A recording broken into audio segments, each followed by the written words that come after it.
The next combatants step from the shadows of two universes: genetic assassins versus force executioners, Black Ops medicine versus dark side, torture operatives without faces versus killers without mercy.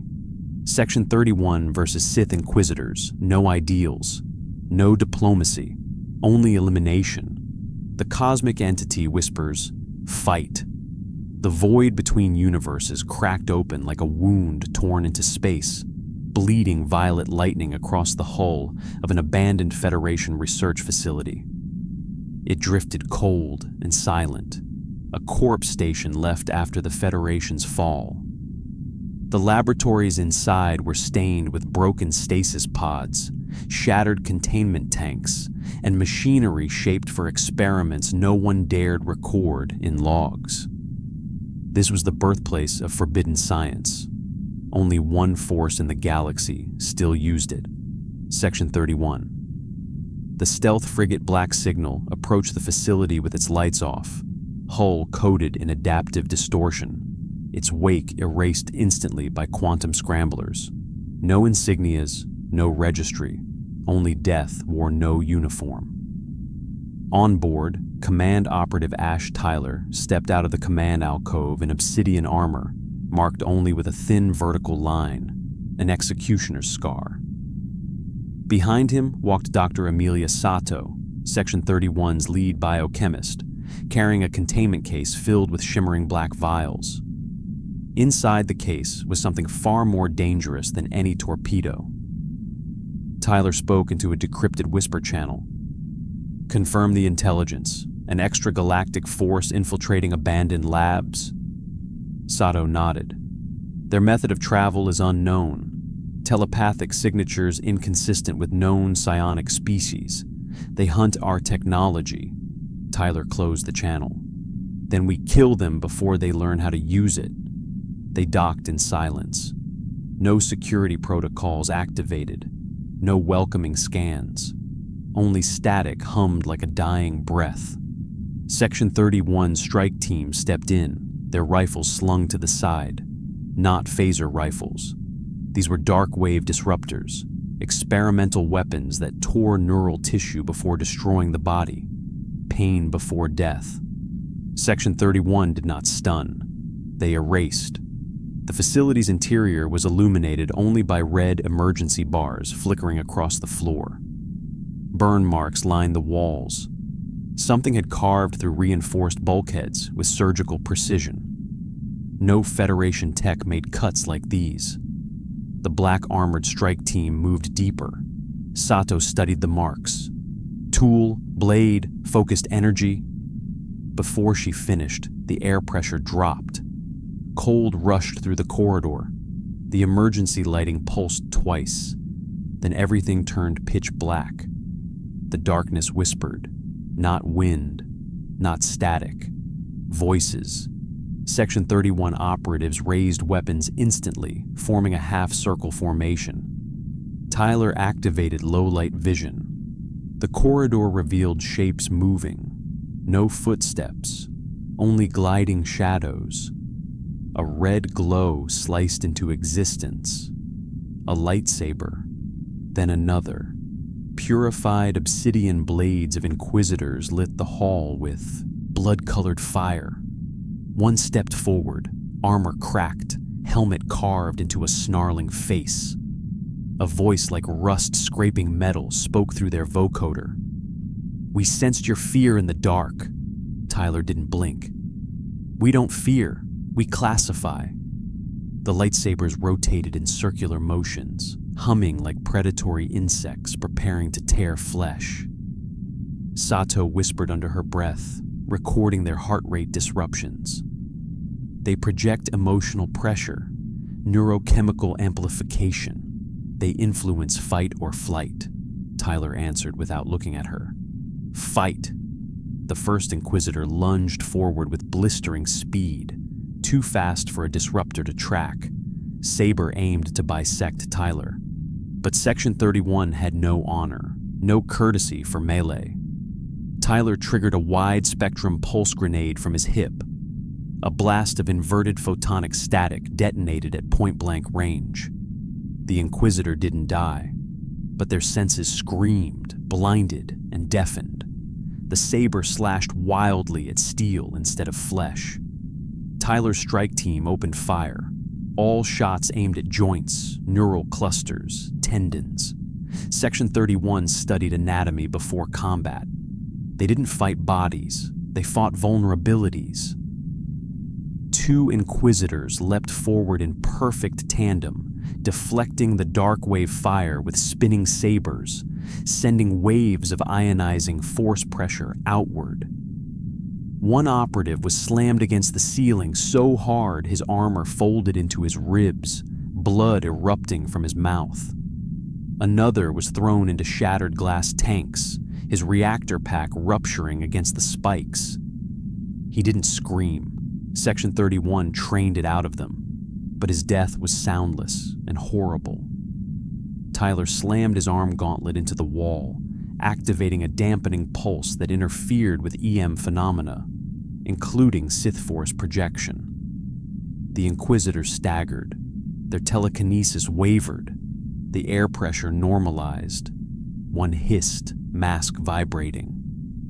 "You try to bind the Force with machines?" Sato stepped forward, eyes cold. "We don't bind it.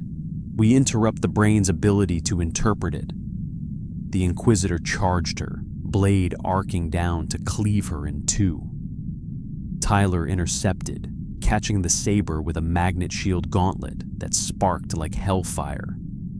He twisted, the servo-assisted wrist snapping the blade line away. The strike team didn't hesitate. They fired disruptor bursts directly into exposed armor seams. The Inquisitor convulsed as neural pathways fried, collapsing into a twitching corpse. The remaining Sith didn't recoil. They laughed. Darkside glee. War hunger. The lead Inquisitor raised a hand, fingers curling. Even under dampening, the Force squeezed a Section 31 soldier's brain until blood poured out of his nose and eyes, skull cracking like a crushed fruit. Tyler growled. "Enough." Sato keyed her containment box. She released microscopic airborne retroviral nanites, each engineered to target high midichlorian cellular structures. They sought out abnormal mitochondrial patterns and devoured them. The Force bent unnaturally around the Inquisitors, their bodies shuddering as though fighting poison, muscles spasming. One dropped his saber. Another gasped, clutching his own throat, unable to draw on the dark side. The lead Inquisitor staggered, but did not fall. His voice rasped through static. "Blasphemy! You tamper with life itself," Sato answered. "You tamper with entropy. We are simply balancing the equation." The Inquisitor roared, igniting both ends of his spinning saber. He rushed them like a demon uncaged. Section 31 didn't retreat. They triggered crossfire patterns, luring him where they wanted, into the lab's central chamber, a room lined with stasis pods.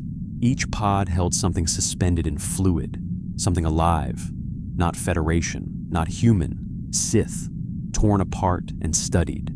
Cross-sections of organs, spinal cords, eyes floating like trophies, neurons harvested, midichlorian-rich tissue in jars labeled like specimens. The Inquisitor froze. He saw his own kind dissected without reverence. He screamed. The dark side surged violently, cracking tanks and bursting seals, blood and Force energy flooding the floor like exploding organs. Red liquid coated his armor, mixing with rage. He tore into Section 31's ranks with murderous hate. 2 operatives were decapitated in one sweep. The third was cut from hip to shoulder, torso spilling open like a torn bag. Tyler pulled Sato behind cover. "We need the kill agent, now!" Sato injected him with a weaponized serum. Tyler's veins darkened, eyes dilating. His adrenaline spiked beyond human limits. He charged the Inquisitor personally, armored gauntlet locking onto the saber end, servo motors screeching as they resisted melting plasma. Their faces were inches apart, one consumed by hate, the other hollowed by discipline. Tyler whispered, "You're not facing warriors, you're facing necessity." He shoved a molecular destabilizer patch onto the Inquisitor's neck. The patch detonated at a cellular level. Muscle turned to liquid. Bone dissolved into foam. The Inquisitor melted alive, screaming wordlessly, saber clattering to the floor. Silence. Only one Inquisitor remained, standing in blood and fluid, trembling, infected with nanites, witnessing his entire order dissected in vats. He whispered in fear, voice breaking. "What are you?" Section 31 answered as one voice. "We are what your galaxy fears most." Tyler raised his disruptor. "We are what yours could never purge." The blast filled the room. The disruptor blast faded into steam, leaving only the smell of burnt tissue and sterilized metal. The final Inquisitor collapsed into a heap of dissolving flesh, nanites devouring his midi-chlorian-rich cells like a microscopic swarm of razor blades.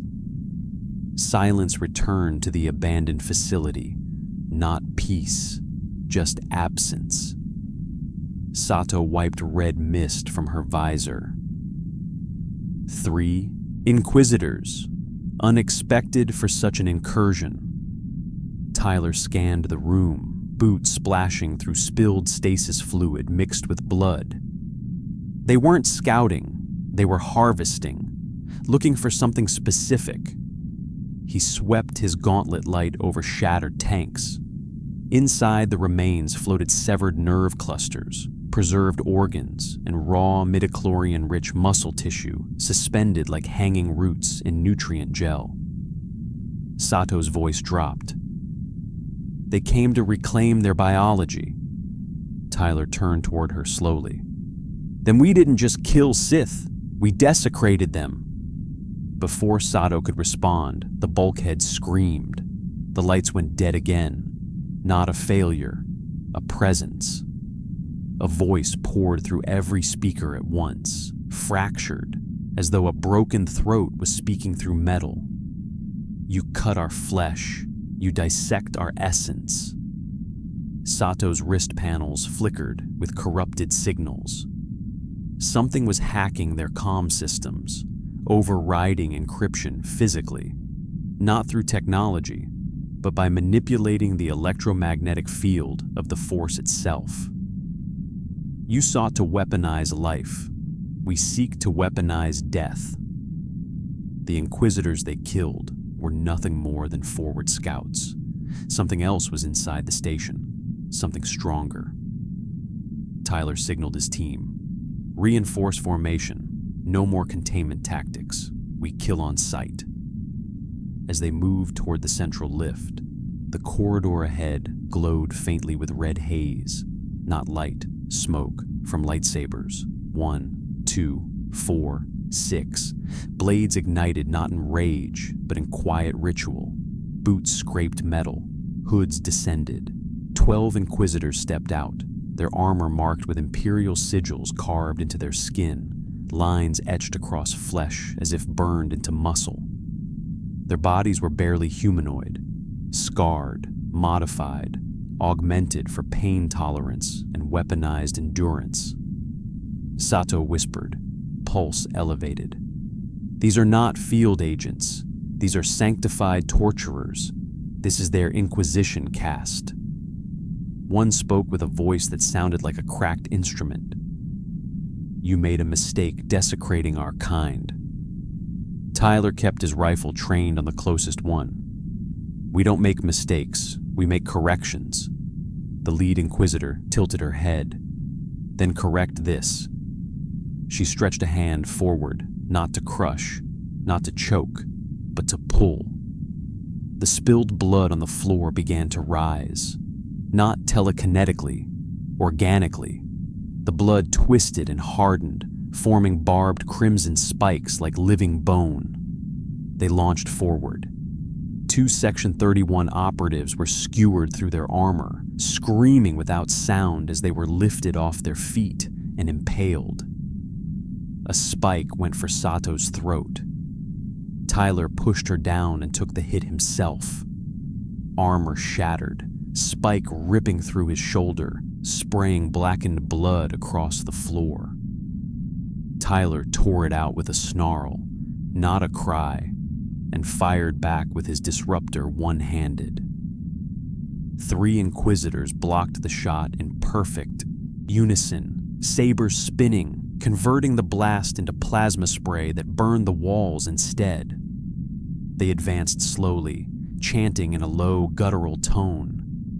The sound reverberated through the force. Sato grabbed Tyler's arm and injected a stabilizer directly into his exposed muscle. "We need heavy ordnance, now." Tyler grimaced through teeth. "No heavy munitions. We risk rupturing medical containment," Sato hissed. "Who cares about containment?" He stared at the tank beside them, reading the label. Experiment NV9, Bioresurrection through midichlorian implantation. The pod contained a half-assembled body of something that had once been alive. Something that looked Sith, but wrong. Its organs were suspended by veins like puppet strings attached to machines. If the tank broke, it would activate on contact with living tissue. Sato swallowed. "If that gets loose," Tyler stood, "everything dies." The Inquisitors raised their blades and spoke again, unified. "You understand consequence. That is why you fear us." Tyler responded with steel in his voice. "We don't fear you. We fear inefficiency." He tapped a switch on his gauntlet. Disruptor overdrive mode. Enabled. The barrel of his weapon expanded, glowing black instead of red. It began to melt from within, burning the weapon itself as fuel. One shot would kill everything it touched, including the user at close range. Section 31 had weapons meant to be used only once. Tyler pointed the gun at the entire line of Inquisitors. Dr. Sato whispered sharply, "Ash, if you fire that, no more containment." He fired. The blast didn't travel as light. It traveled like a void. A sphere of anti-neural energy tore forward, erasing signals, severing synapses, killing not bodies, but the idea of motion. 7 Inquisitors collapsed instantly, muscles limp, brains unable to send commands. They didn't even twitch.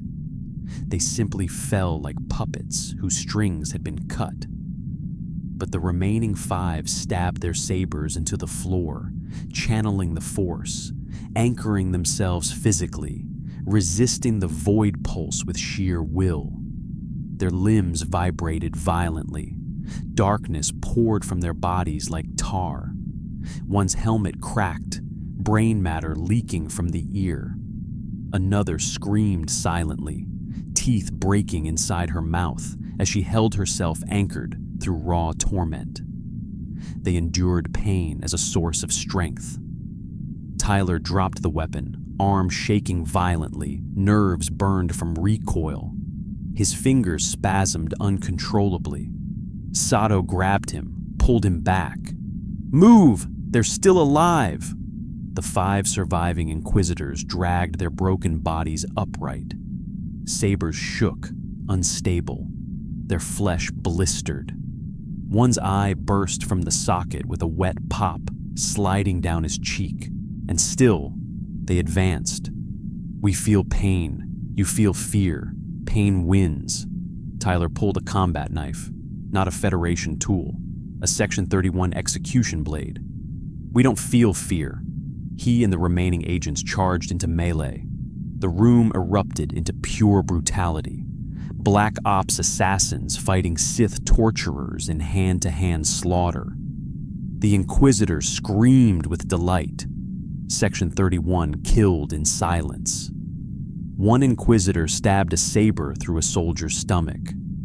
The soldier grabbed the saber hilt with his bare hands and forced it deeper into his own flesh, trapping the blade, holding the Inquisitor in place as another operative slit her throat open ear to ear. An Inquisitor severed a man's arm. He bit into the Inquisitor's throat, ripping flesh out with his teeth before dying. No one begged. No one retreated. It was violence without hesitation, without morality. Half of Section 31 died. 4 Inquisitors remained, dripping blood that sizzled as it touched the floor. Tyler and Sato stood shoulder to shoulder, soaked in gore, breathing through clenched jaws. One Inquisitor rasped, body falling apart, still advancing. "You kill us, you dissect us, then you become us." Sato raised her last vial of nanites and crushed it underfoot, releasing vapor. "Becoming you?" she said, voice shaking. "We already surpassed you." The crushed vial hissed like a serpent awakening, filling the lab with a spreading mist of microscopic, gene-altering nanites. The vapor crawled over skin, armor, blood, and shattered glass alike, searching for a target. And it found one. Midichlorians. The remaining Inquisitors inhaled the mist without realizing it. Their bodies twitched. Their connection to the Force rippled like a dying pulse. One tried to reach out with telekinesis.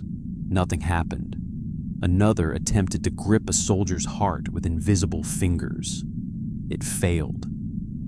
Their faces twisted, not in fear, but in fury that the Force was slipping from their grasp. The lead Inquisitor dropped to one knee, snarling like an animal forced to breathe poison. His breath rasped through Vox filters. "How dare you toy with the Force? You profane its nature!" Sato stepped forward, eyes dead cold. "We don't toy with it, we dissect it." Her words were not a threat, they were a confession. The Inquisitors roared, sabers flaring with violent, unstable flickers. Their bodies began to reject their own selves, like 2 competing minds fighting for control within the same flesh. The Force pushed outward, but the nanites pulled inward, binding like synthetic chains wrapped around their bones. "There is no place for your power here," Tyler said. The Inquisitors lunged. Tyler charged back. Sato followed. The melee reignited. Blades clashed with vibrosteel. Sparks sprayed across fractured metal. Bodies collided with such force that the impacts cracked armor plating and dislocated joints. This was no combat style, no martial technique. This was raw murder. Tyler deflected a saber strike with his gauntlet, letting the plasma cook his arm while he twisted the blade's momentum sideways. Sparks burned his flesh. He didn't care. He smashed his elbow into the Inquisitor's throat, hard enough to crush the larynx beneath armor. The broken creature tried to breathe and choked on its own blood. Another Inquisitor hammered Sato's shoulder with the hilt of her saber. Bone snapped. Sato dropped to one knee, but with her off hand, she jammed a retractable needle into the Inquisitor's thigh and depressed the trigger. A burst of corrosive nanite gel shot into the bloodstream. The Inquisitor looked down with widening eyes. Her leg melted. Sato hissed through clenched teeth, clutching her broken shoulder. "You don't get anesthesia where we come from." The woman collapsed screaming, leg dissolving like wax dripping onto the metal floor. 2 Inquisitors remained. Their sabers spun in furious arcs born from hatred and desperation, carving through the room with ruthless efficiency. One sliced clean through a Section 31 survivor's torso, cutting him diagonally in 2. The other impaled a dying agent, lifting him into the air, and sent his body flying into a tank of preserved organs, glass and fluid bursting across the floor in a spray of gore. Tyler barely dodged a strike that sliced away half his helmet. The blade skimmed past his ear, slicing the edge of his cheek. Blood ran down his jaw and neck. The wound made him look like something carved from war itself. The lead Inquisitor snarled at him. "You don't have the Force. You don't deserve this fight." Tyler didn't answer. He rushed the Inquisitor, taking 3 glancing strikes to the arms and chest, letting the pain drive his momentum. He grabbed the Inquisitor's saber arm with both hands, forcing the blade inward toward the Sith's own wrist. The plasma cut into flesh. The smell of cooked meat filled the air. "Who deserves to live?" Tyler growled. "Is irrelevant." He pushed harder. The Inquisitor's hand separated from his arm. The weapon fell. Tyler caught it mid-air and activated the spinning blade. He didn't need training. He didn't need finesse. He drove the weapon straight through the Inquisitor's head. The skull split like rotted wood. The corpse dropped instantly, collapsing into molten mess, nanites chewing at the midichlorians like starving animals. The last Inquisitor stood alone, panting, saber trembling as though weighed down by failure. His armor dripped with blood that was not his own. His eyes burned with remaining hatred, even as the nanites stripped his Force connection away like peeling skin. "You think your science makes you gods," he spat. "You are nothing. You are insects pretending to dissect the storm. You cannot kill what you do not understand." Sato stood, clutching her useless shoulder, but face hardened beyond fear. "We kill first, understand later," the Inquisitor roared, charging her like a berserker. Before he reached her, Tyler stepped between them and thrust the spinning saber forward. The Inquisitor parried, but the destabilized Force connection caused his balance to slip. The blade ripped through his guard and tore across his abdomen. But he didn't fall. Sith didn't give in to wounds. Pain was fuel. He grabbed Tyler's throat with raw physical power and slammed him repeatedly into the wall, cracking metal panels. Tyler's oxygen levels plummeted, his vision blurred. The Inquisitor tried again to channel the Force to crush his windpipe. It failed. His fingers trembled. He screamed in rage at his own powerlessness. And Tyler seized that moment. He stabbed upward, driving the spinning blade into the Inquisitor's lower jaw and up through the skull. The head split apart like bursting fruit. The body dropped. Silence. Only panting breaths and dripping fluids filled the space. The fight was over, but Tyler's blade-holding hand shook, not from exhaustion, not from pain, from adrenaline that hadn't stopped. He was still ready to kill something. The battle had etched itself into him, leaving a hunger he didn't recognize. His eyes darkened. Sato watched him carefully. "Do you need a stabilizer?" He didn't answer. His breathing grew heavier. She stepped closer, voice low. "Ash, don't let your brain believe it enjoyed this. You're not them." He finally blinked and dropped the blood-soaked saber. The silence after that was heavier than combat. Their remaining surviving agents gathered what they could: Sith tissue samples, corrupted midichlorian fluid, lightsaber remnants, and damaged Force-imbued bones. Section 31 didn't collect trophies. They collected data. Tyler pressed a command into his gauntlet. "Send extraction signal. Clean the site with thermite. Nothing escapes."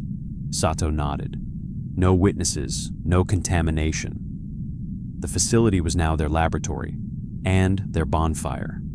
As they left, the crushed nanite cloud continued to spread, killing the force in anything still alive. The station itself seemed to rot from the inside, as if rejecting the unnatural mix of science and mysticism. Before the extraction beam swallowed Tyler, he looked back at the dissected Sith remains in the tanks. He whispered to himself, voice hauntingly calm, "This is how we evolve."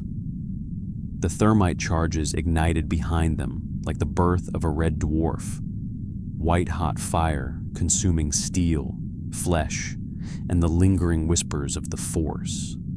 The abandoned Federation facility melted into slag as the black signal warped away, leaving a river of smoke trailing through the void like a scar. Inside the ship, the atmosphere was nothing like victory. Silence spread through the corridors like radiation.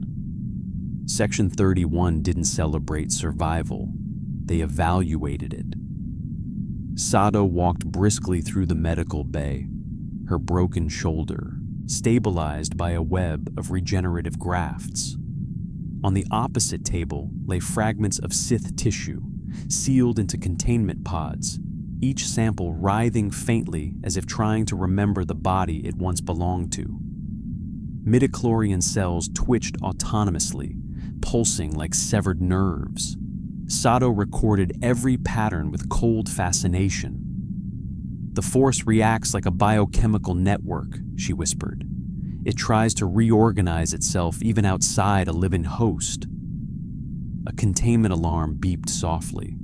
One of the torn Sith nerves inside its vial attempted to divide. Sato injected a counteracting nanite burst, silencing the growth instantly. "Not today," she muttered. From the doorway, Admiral Sloane observed her work, his face as unreadable as an autopsy sheet. "You've acquired something dangerous," he said. Sato didn't turn. "Everything worth acquiring is dangerous." Sloane's steps were slow and measured, each one a subtle threat. "We didn't wipe them out just to emulate them. You understand that, Doctor?" She paused. Silence implied uncertainty, so she lied. "Of course." Sloane studied her eyes. Then he moved on, leaving her with her experiments and her denial.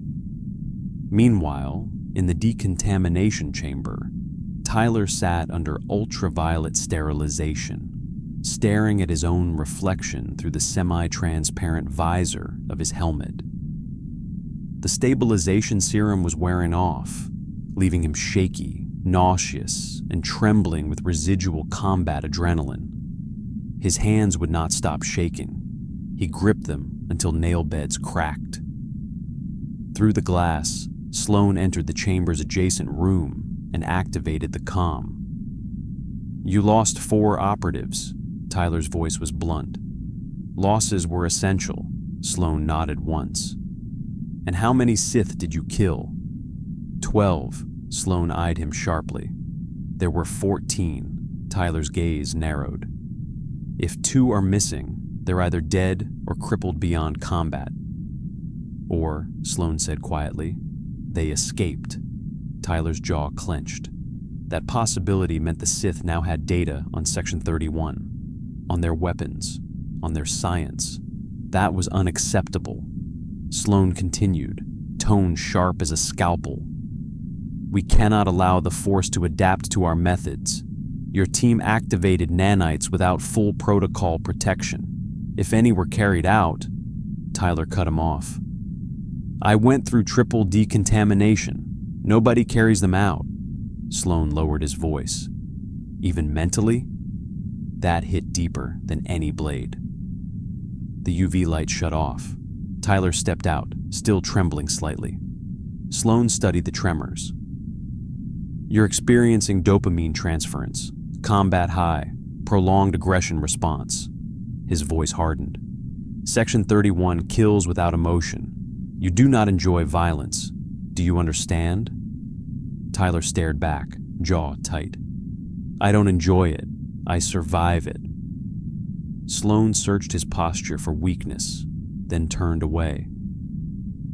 Report to Mission Council in 20 minutes. We are not finished." Tyler watched him leave, eyes burning, not with rage, but something quieter and far more dangerous. Curiosity. He had felt something in that battle, something primal, something the Sith reveled in, something the nanites inside him whispered to, and he was afraid to admit he wanted to feel it again. He exited the chamber. Sato was already waiting for him. "You're shaking," she said. "Side effects. From the serum or the killing?" He didn't answer. She handed him a data card. "I sequenced their midichlorian response.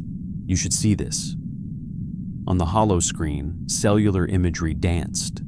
Microscopic force-sensitive mitochondria mutating in response to nanites, trying to regain their ability to interface with nervous tissue. "They're learning," she said. Tyler frowned. "They're dying." "No," Sato whispered. "They're adapting, trying to evolve around the disruption. The Force doesn't rely on biology. It uses biology." She looked him in the eye. "And biology fights to survive." Tyler processed that silently. Before either could speak further, the ship shook violently. Alarms blared. The lights shifted to blood-red emergency hue. Tyler sprinted for the bridge, Sato right behind him. On the main screen, a phenomenon was forming in space, a swirling scar of dark crimson energy. Not hyperspace, not warp distortion, a force breach, and something was coming through. Not a ship, not life, a projection. A massive warped silhouette formed in the scar, shaped vaguely like a humanoid body, but made of smoke, blood, and static. Its voice cracked across the ship in twisted resonance. "You dismember our flesh," the ship's bulkhead screamed as invisible pressure crushed the hull. "But you cannot kill the echo of our will." Computers shorted, weapons jammed, navigation went blind. Tyler yelled to the crew, "Shut down power systems, they're using force resonance to track electronics." Sato shouted back, "Bio support stays online or we suffocate." The shadow leaned closer, its voice rupturing every speaker at once. "We do not need life to hunt you." Its form began to solidify, becoming flesh through the breach. Tyler realized horror in 3 words. "It's reconstructing tissue." Sato's blood ran cold. Using midichlorian memory. The projection was building itself a body, one made from death, pain, and force echo. Tyler grabbed a wall-mounted rifle and shouted the only order that mattered. "Repulse it before it finishes forming." But the shadow laughed. It had no lungs, yet it laughed. "We are the wound you left in the Force." The ship trembled to breaking point. The breach widened. The shadow's hands reached forward. Tyler braced his weapon, and the reconstructed Inquisitor began to step onto their ship. The bridge lights flickered under the crushing weight of the creature, forcing its way into reality. Alarms blared warnings that meant nothing. No training protocol, no emergency drill had ever prepared Section 31 for a being birthed out of force echo and death memory. The shadow was no longer just a silhouette. Skin formed out of red mist. Veins stitched themselves from the breach like wires being welded. Bone crystallized inside it with the crackle of growing ice. Its skull sealed last, forming a mask half melted, half carved, a crown of scars. Saber fragments hovered around its fingers like orbiting blades, vibrating in anticipation. It spoke with all the voices of the Inquisitors they had killed, layered in agony and devotion. "You think science erases us, but science preserves memory, and memory is where the dark side thrives." Its presence made the room colder than death. The crew staggered under pressure. blood vessels bursting in their eyes from invisible strain. Tyler forced himself to stand, raising a dark-wave rifle that shook in his hands. Sato's voice trembled. "Ash, this isn't a person anymore. It's their collective residue, a forced necrosis. You can't kill it like we killed the others." Tyler's jaw clenched. "Everything dies." He fired.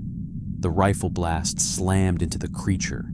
Instead of tearing neural tissue, the beams scattered through its form like bullets fired into fog. The entity rippled, absorbing the pain like worship. "You give pain shape. You make suffering physical. We are grateful." It extended a hand, not to choke him, not to crush him, but to pull. Tyler jerked forward a half step, as if his bones were being yanked from inside his body. Sato screamed, "It's pulling your midichlorians!" Tyler's vision blurred. He felt something inside him stretching, being threaded out through his nerves, drawn to that monster. He felt faint, corrupted. "I don't have midichlorians," Sato's voice cut him off sharply. "We all do, just microscopic. It's taking the few you have." The entity's bones creaked as they grew, feeding off everything it touched. Tyler was being robbed at the cellular level. He tore his arm free, ripping blood from his shoulder in the motion. The pressure snapped, and he collapsed into Sato's grasp, barely breathing. The creature turned its attention to her. Sato's scientific mind swarmed in panic, searching for a countermeasure. Then she saw it, the nanite residue coating the floor. "We use science to kill biology. What if biology kills science back?" She reached into her pocket with her good hand and pulled out a final syringe, a failsafe meant for sample termination. A destabilizer designed to dissolve biological structures completely. The entity stepped closer, every movement cracking its still-forming skeleton. Its saber fragments ignited into a spinning halo of unstable plasma. It raised its hand to peel the force out of her cells. "You took our essence, we take yours." Instead of running, Sato jammed the syringe into her own thigh. Tyler's eyes widened. "Emilia, no!" The destabilizer surged into her bloodstream, making her blood burn like acid mixed with electricity. She screamed through clenched teeth, veins glowing black under her skin. The entity paused, sensing something wrong, something it didn't expect. It reached for her anyway. It tried to consume her biology. It tried to pull her into its reconstruction, and it failed. The destabilizer in her blood wasn't just killing cells, it was corrupting them. Sato smiled through the pain, voice cracking. "You want our essence? Then choke on this." The creature inhaled her corrupted midichlorians, drawn instinctively to any source of life. Then it staggered. Its forming organs hardened into ash. Its newly stitched veins turned brittle.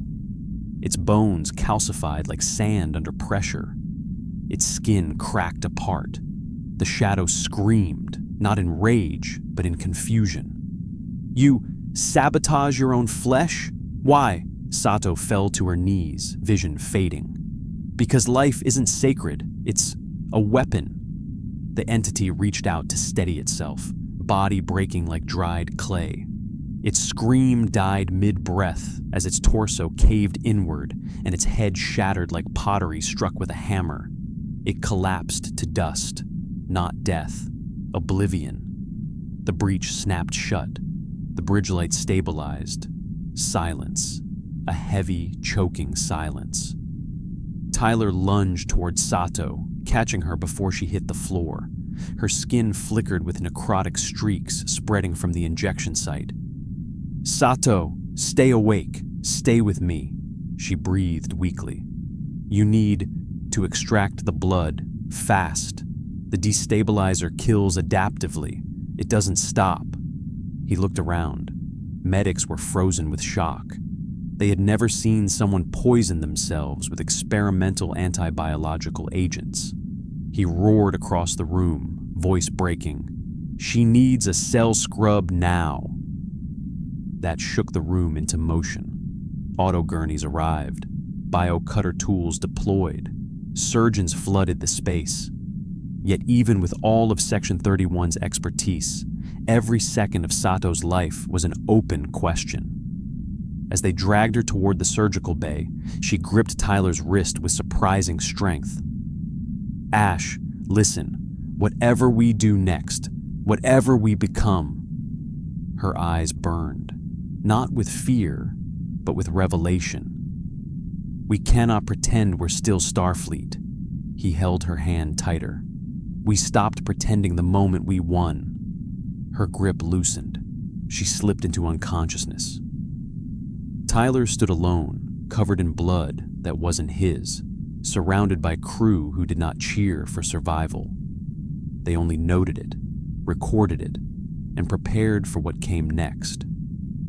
Sloan entered the bridge again, gaze sweeping over the carnage, the dust that used to be a Force entity, and the woman being wheeled into surgery. He didn't ask what happened. He only asked, "What did we learn?" Tyler's voice was hoarse but steady. "That the Force is vulnerable to disruption." "And?" Sloan pressed. "That evolution," Tyler said, eyes darkening, "isn't spiritual. It's chemical." Sloan allowed a thin, grim smile. "Then we have what we need." Behind the cold exchange, the implications were horrific. Section 31 now knew how to kill the Force. Not just users, not just cults. The Force itself. The battle was over. Victory achieved. But the galaxy had never been closer to annihilation. Winner, Section 31. Star Trek leads. Score, Star Trek, 4 Star Wars, 2.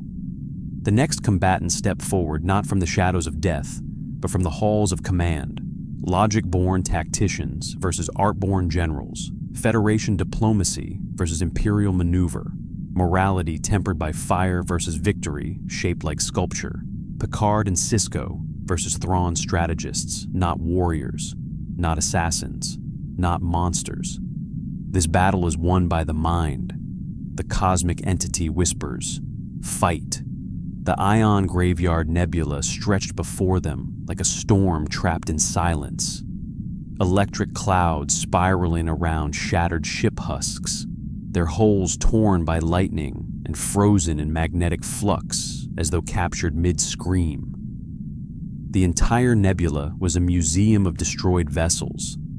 Klingon cruisers, Federation science crafts, ruined Cardassian warships, even broken Trade Federation frigates drifted among the storms like metallic corpses.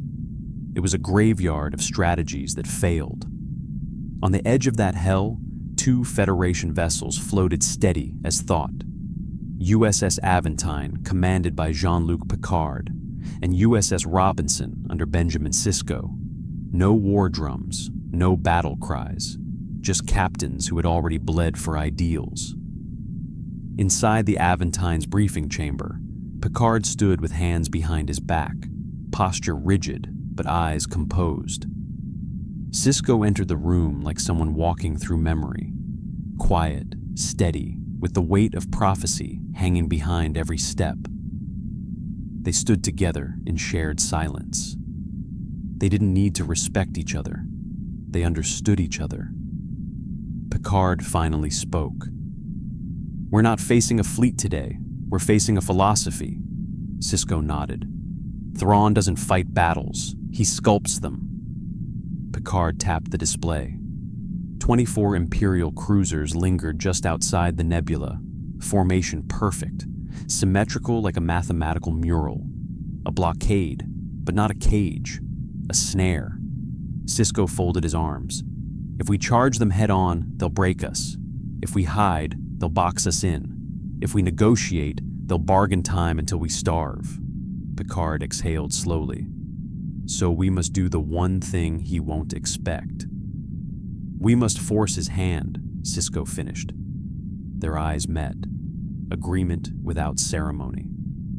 On a command deck inside an Imperial flagship at the perimeter, a group of tacticians studied the Federation ships with predatory calm. Thrawn himself was not present. His absence was worse. He had sent only his disciples, elite strategists hand-chosen, masters of battlefield psychology, combat calculus, cultural warfare. They wore uniforms trimmed with blue and silver, carrying data pads like weapons and analyzing nebula ion storms, like brushstrokes on a canvas. The head strategist, Commander Varen, spoke with the cold confidence of a man raised inside Thrawn's doctrine. Picard will negotiate. Sisko will maneuver. Together, they'll seek balance. We offer neither. We force imbalance. Another strategist pointed at the nebula. They will use it to conceal their movement. Good, Varen replied. Then we'll paint their destruction across it. They transmitted a message to the Aventine and Robinson. A voice devoid of emotion, yet constructed with precision. Federation vessels. We will not negotiate. We will not test terms. You will either retreat or be eradicated. No diplomacy, no ego, pure inevitability. Picard listened to the transmission in silence. No anger touched his face, no fear. He simply turned to Sisko. They know us, Sisko replied. Then the first step is to become someone else. Picard nodded. We abandon predictability. Sisko looked into the nebula, its storms illuminating the bridge with violent azure light. We enter the graveyard. Picard gave the order. Prepare for silent warp drift. No engines roared as the ships moved. They glided into the storm, power minimal, hulls whisper quiet, gliding on residual ion currents like leaves caught in a deadly breeze. The nebula swallowed them. Varen's tacticians watched sensors fuzz into static. One officer grinned. They hide. They retreat into the storm, losing formation integrity. Varen did not grin. No, they're learning. He studied the nebula currents, tracing how energy moved. They drift without engines, a finer tactic than most. Admirable. A strategist asked, "Shall we pursue?" Varen's eyes narrowed. Not yet. Let them create their illusion of safety. Thrawn's doctrine teaches, allow talent to reveal itself, and then nullify it. He pointed to the nebula's core. The ion storms create predictable lightning channels. Ships can drift, but cannot fully vanish. We paint their path. When the moment is right, we collapse the storm. Another officer blinked. You intend to turn the nebula into a weapon? Not a weapon, Varen corrected. A frame, he smiled faintly, and they will paint themselves upon it. Inside the nebula, the Aventine and Robinson drifted deeper. Ion lightning flashed around them like dragons of electricity. Magnetic storms rippled their shields. Hulls groaned as static screamed across their plating. Sisko monitored ion spikes. We can't linger forever. Lightning convergence is gathering. Picard nodded. So we must use it. He tapped a console and opened a channel between both ships. We will ride the storm, using the ion surges to mask engine bursts. We'll appear erratic, desperate, uncoordinated. Sisko understood immediately. We pretend to panic. Make them think they've forced us into chaos. Picard's lips thinned. Thrawn's strategists will react to weakness quicker than they respond to threats. Sisko activated secondary control panels. Once they try to trap us, they'll need to predict where the lightning will strike, and that's when we introduce our own unpredictability. Picard glanced at him. "Benjamin, what exactly are you suggesting?" Sisko smiled faintly, eyes lit by ion reflection. "We use the nebula's lightning as a weapon. We don't aim phasers," Picard realized slowly. "We aim storms," Sisko finished. Their plans layered together like a symphony of logic and instinct. Picard would shape the timing, patterns, and feints. Sisko would command the moment, turning chaos into precision. Two captains, one outcome. But the nebula responded as if angered. Storm pulses intensified. Lightning braided around their hulls, threatening to tear them apart if they miscalculated timing by even a millisecond. On the Imperial flagship, Varen's smile grew cold. "You see, they rush toward genius, and that is when genius dies." He raised his hand. "Deploy gravity anchors. Prepare ion net dispersion. We freeze the storm and fry them where they drift." Storm, trap, doom. Picard and Sisko didn't know it yet, but their enemy wasn't falling for their plan. Their enemy was waiting for it. The game had begun. Two minds against an academy of war. Victory would not crown the clever. Victory would crown the last mind standing. The nebula roared like a furnace of electricity. Ion storms curled across the Aventine's hull, as if trying to peel the plating from its skeleton. The ship rode the turbulence like a surfer on a tidal wave made of lightning, twisting through lethal arcs of energy. Picard watched the surge data scroll past him in blinding speed. His voice cut through the chaos with surgical calm. "Turn 10 degrees starboard, match to negative flow." The helmsman obeyed. The ship tilted into the storm's current rather than resisting it. The Aventine didn't fight the nebula, it surrendered to it. On the Robinson, Sisko gave the opposite order. "Push against the magnetic drag, don't follow it, break it." His helmsman hesitated. "But Captain, trust me," Sisko growled. The Robinson jerked out of formation, slamming against a denser ion pocket.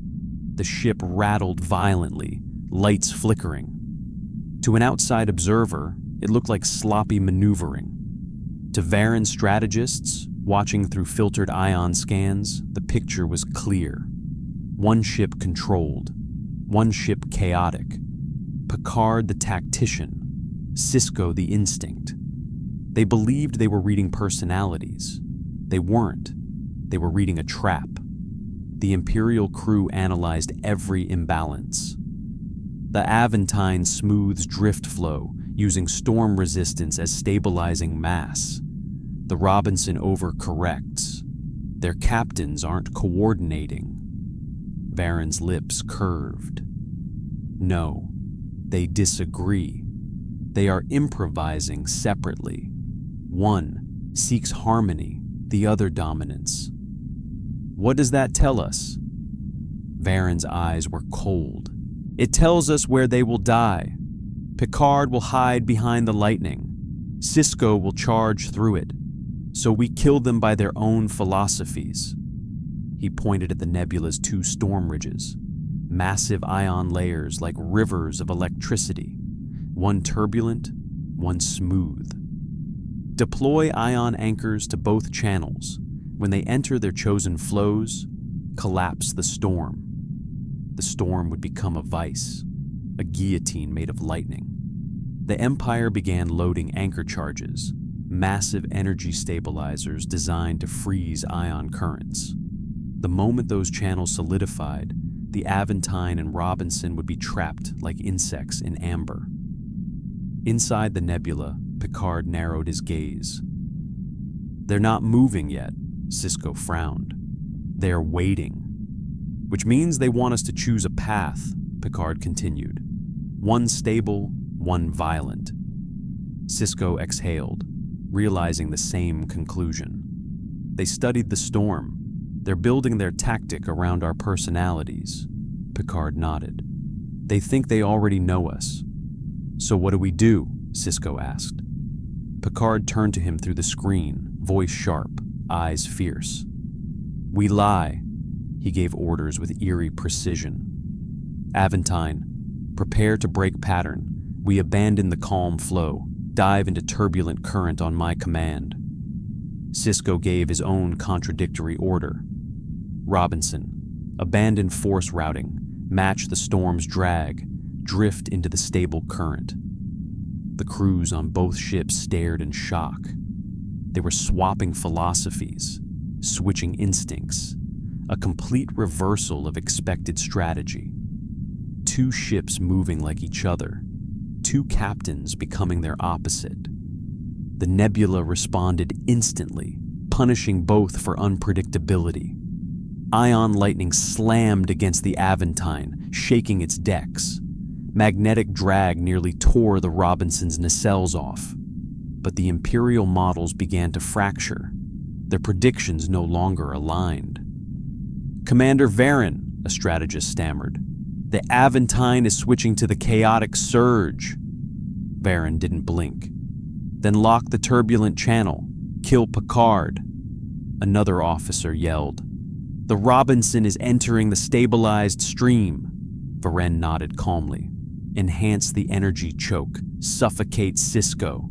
The anchors deployed. Two enormous detonations of magnetic stabilizers erupted across the nebula. The storm froze. Ion rivers became rigid energy highways.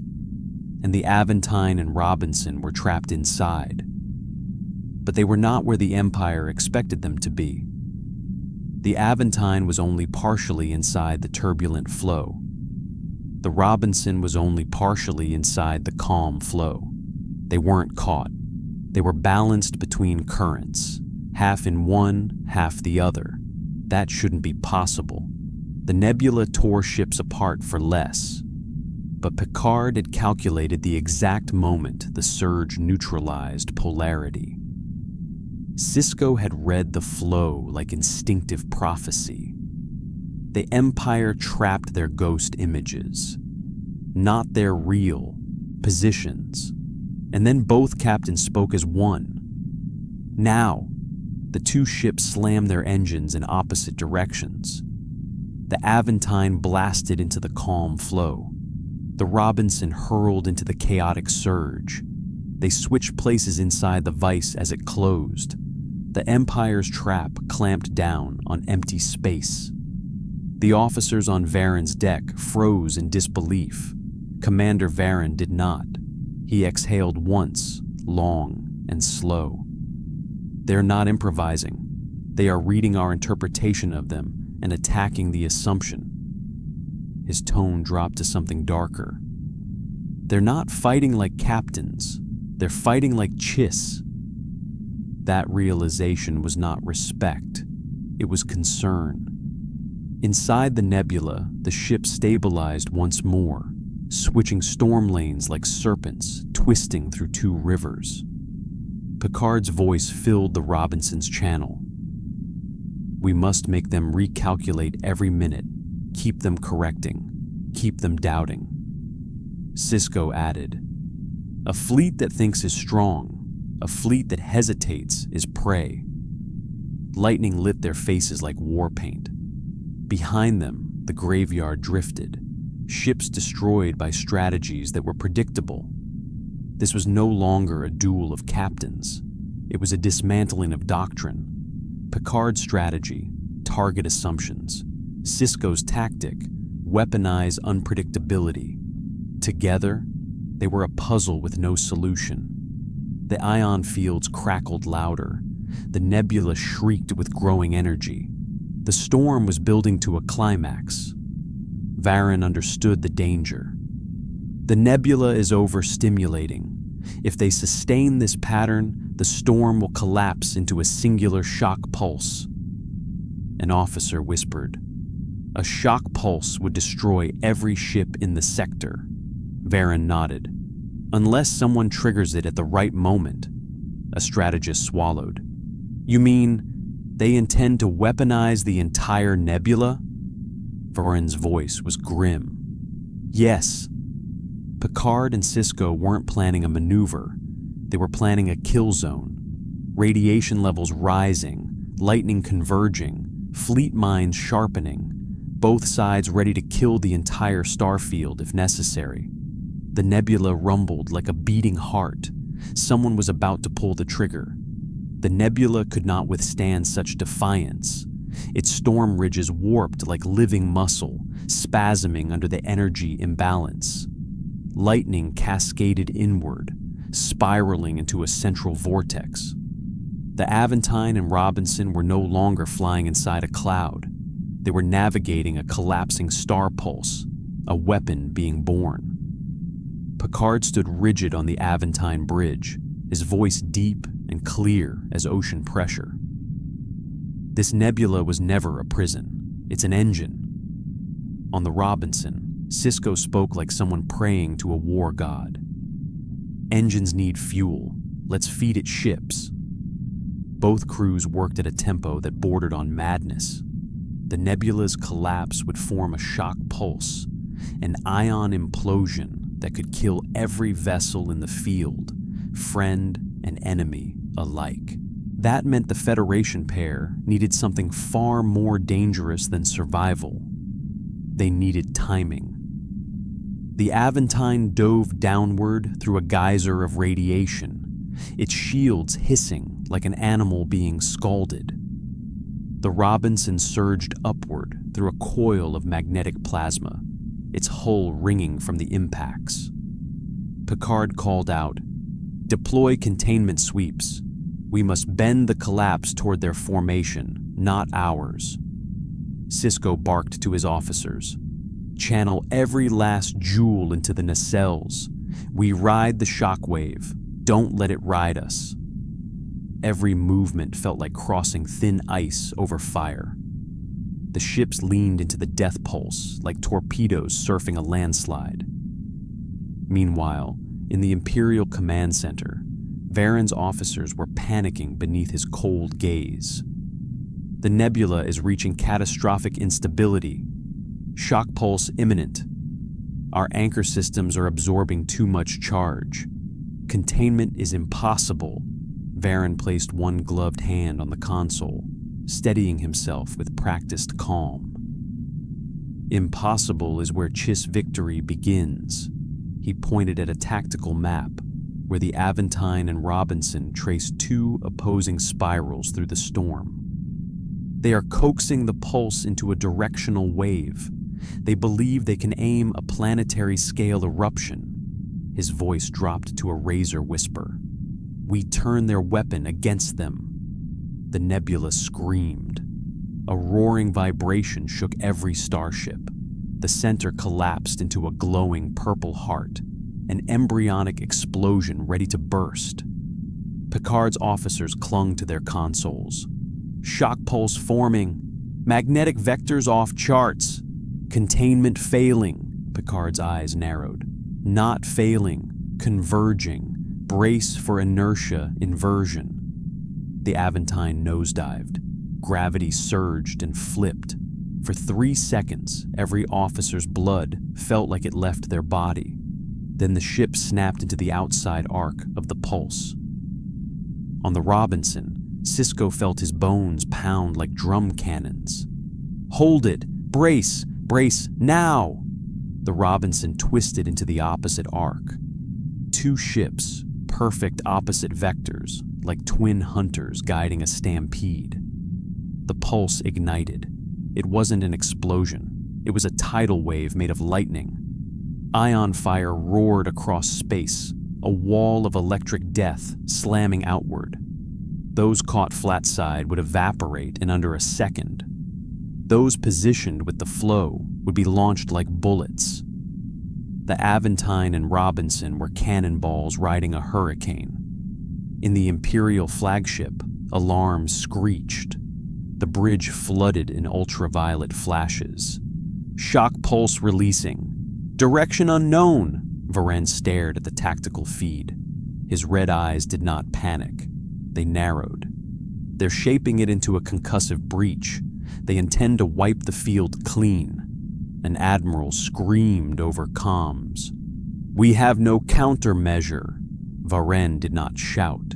He simply commanded, "All ships, sink inverted shield. Clusters, align to the pulse. Create a refractor wall." Only a CHIS-trained strategist could issue such madness. Imperial Star Destroyers rotated into formation, aligning their deflectors like window panes. Their shields angled, not to block the blast, but to bend it. The pulse smashed into them. Some ships bent, some cracked, some died instantly, boiling in white light. But it worked. The pulse scattered, diluted. Not enough to kill the Empire outright, but enough to leave Thrawn strategists with broken hulls, melted armor, screaming crews. Varen absorbed the carnage without a flicker. This is no longer tactics. This is endurance. The nebula dimmed. Its violent birth had passed. A broken calm fell over the field, lit only by debris glowing from electrical scorch. The Aventine drifted with smoldering shields. The Robinson spun through the last turbulence, stabilizing with a shudder. Both ships were intact, but battered like soldiers who survived an avalanche. Picard pulled himself upright from a railing he'd slammed into. His voice rasped through smoke. "Damage report. Shields at 5%. Hull breaches sealed. Engines overloaded. Can we maneuver?" "Barely." He wiped blood from his lip, unfazed. "Barely is enough." On the Robinson, Sisko wiped sweat through a haze of ozone smoke. "Casualties?" a medic answered grimly. 14 dead, 22 injured, triage stations overwhelmed. Sisko felt the weight, but not regret. "We'll honor them by finishing the job. That's how we mourn." His crew nodded, no hesitation, no question. The tactical feed returned, showing the Imperial fleet staggering back into position. They'd lost ships, but they weren't broken. Varen stepped forward, cloak torn by heat. He looked at 2 battered Starfleet vessels refusing to fall. "They endure, they adapt, they challenge inevitability." One of his officers spat, burned and trembling. "They are flawed. They suffered massive losses," Varen answered coldly. "Flaw is not weakness. Flaw is unpredictability. That is why they live." He stared into the nebula's dying storm. "But unpredictability cannot last forever." Picard spoke first, quiet as frost. "They survived the pulse. They improvised beyond our improvisation," Sisko replied, voice low and fierce. "So now we take away the one thing they still rely on." Picard nodded. "Information." The Aventine began broadcasting false sensor readings across every spectrum. The Robinson flooded the field with quantum interference, jamming predictive telemetry. The Empire would now fight blind. Varen's officers scrambled over dead consoles, their consoles hissing out sparks. "We cannot isolate their signatures. Our scanners are blind." Thrawn's disciple did not fear blindness. He embraced it. "Then we no longer need to see them. We only need to understand them." He turned to his crew. "We hunt them by behavior, not by data." Picard and Sisko were crippling the Empire sensors. Varen would countermand by crippling logic itself. 2 philosophies ready to collide, 2 fleets bracing for the second act. In the nebula's corpse, silence took one long breath. Then someone would break it. The nebula finally quieted. No more screaming ion rivers, no collapsing storms. The space around them became eerily still, like the battlefield itself was holding its breath.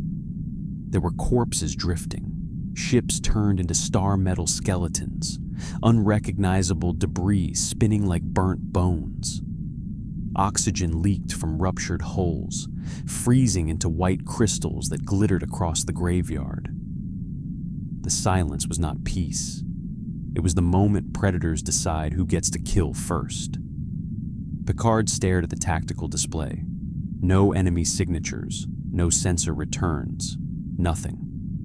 The nebula's collapsing plasma had shredded scanning capability on both sides. The Imperials were blind. Starfleet was blind. Only ghosts and instinct remained. On the Robinson, Sisko spoke quietly, but his tone was a blade. They think without scanners, they can track us by behavior. Picard responded across the channel, like a chess master denying a gambit. Then we must destroy our own patterns. Both bridges listened, silently horrified and impressed. Destroying your own strategy was like carving out your own identity. No instinct, no signature, no logic. A ship had to become impossible to read, impossible to anticipate, a weapon with no doctrine. Sisko didn't ask if his crew agreed. They didn't ask if he was sane. They prepared to break their own rhythm, their own training. A soldier doesn't choose if a war costs identity, only if it costs defeat. Commander Varen stood atop the Star Destroyer's cracked deck. Emergency lights flashed like alarms in a nightmare. His uniform hung scorched and torn. Around him, officers fought to restore basic functions: targeting, stabilization, reactor safety. The deck stank of melted metal. Sensor crews spoke through panicked, half-broken audio. "We cannot detect anything. No movement vectors. No heat trails. No warp displacement." Varen did not blink. His voice cut through the noise like a surgical blade. "Silence. They think blindness is victory, but blindness liberates us from overthinking. We do not chase them. We let them choose to be hunted." He pointed at the wreckage-littered emptiness beyond the fractured windows. In a graveyard, bodies do not hide. They wait to be found. His officers nodded, not in confidence, but in submission to will. His command replaced panic with obedience. Obedience replaced fear. Fear replaced hesitation. Now there was clarity. Activate low-frequency thermal sweeps. But thermal sweeps won't... Varen raised one finger. They will not reveal their ship. They will reveal how the wreckage responds. A slow realization spread through his bridge. You're reading movement through the environment, not the target itself. Varen's eyes glowed with predatory calm. Even invisible hunters leave footprints in blood. The Aventine drifted slowly through a debris cloud. Picard watched as pieces of wreckage turned with artificial precision around them, caught in tractor micropulses. He ordered something no Starfleet crew expected to hear. "Cut stabilizers, cut thrusters, let us drift uncontrolled," a junior officer gasped. "Sir, we'll spin into the debris. We'll lose maneuvering." "We must look like wreckage," Picard answered. "If we behave like ships, they will predict us. If we act like corpses, they cannot hunt us." Sisko gave the opposite order, but for the same reason. "Robinson, overcharge RCS and make random bursts. No pattern, no logic. Spin us into chaos." His helmsman questioned. "Won't that damage our hull? We could collide." "That's the point," Sisko snapped. "No one risks their own ship this way, so we must." Starfleet was breaking its own rules, its own philosophy, its own survival instincts. Their movements became schizophrenic. One ship a drifting corpse, the other a frenzy of erratic thruster bursts. Together, they became a riddle with no answer. Varen watched the environment shift. There, the wreckage cloud just altered spin. Something passed through it. An officer tried to target it. Varen grabbed his wrist. "Don't fire. They want us to chase a ghost." He pointed to the opposite quadrant. "Watch that debris line. Notice the plasma dust? Something is scattering it wrong. The sensor officer froze. That must be... Varen finished his sentence. 2 ships, one dead, one feigning madness, both hiding by contradicting themselves. His officers stared at him like he possessed supernatural sight. He didn't. He only possessed discipline. The discipline to ignore what his enemies wanted him to think. They are trying to make their deaths unreadable, so we force a choice. He turned toward the helm. Prepare gravity mines. We place the field in the center and pull them together. A gravity trap. He would force Picard and Sisko into collision, force them into cooperation, force their philosophies to align, because when 2 hunters share blood, they leave footprints again. They become predictable again. Varen's voice rose, cold and triumphant. We will make them decide how they want to die. The mines deployed. Tiny shimmering black seeds sprinkled across the battlefield like metallic pollen. They drifted, waiting. Then one by one, they ignited. Space bent. Wreckage twisted into spirals. Fragments of ships collided violently. Gravity began pulling everything toward a center point, like a throat-swallowing debris, star metal screaming. The Robinson was yanked sideways. Thrusters buckled. Bulkheads groaned. One engine offline, gravity field locking, we're being pulled. The Aventine began drifting, not by choice now, but by their enemy's hand. Picard gripped the rail. They want to force us into a single track, to make us choose a unified tactic, Sisko snarled. They want predictability. They want control. Picard's voice steadied. Then we don't retreat. We don't resist. We attack the field itself. Sisko's smile turned sharp. And we do it together. A single order shared between 2 ships, spoken simultaneously. Prepare ramming course. Their helms froze. Sir, ramming what? Picard's voice hardened. The gravity throat. Sisko finished it like a hammer to an anvil. We break their trap by breaking ourselves against it. Both ships roared forward, engines screaming.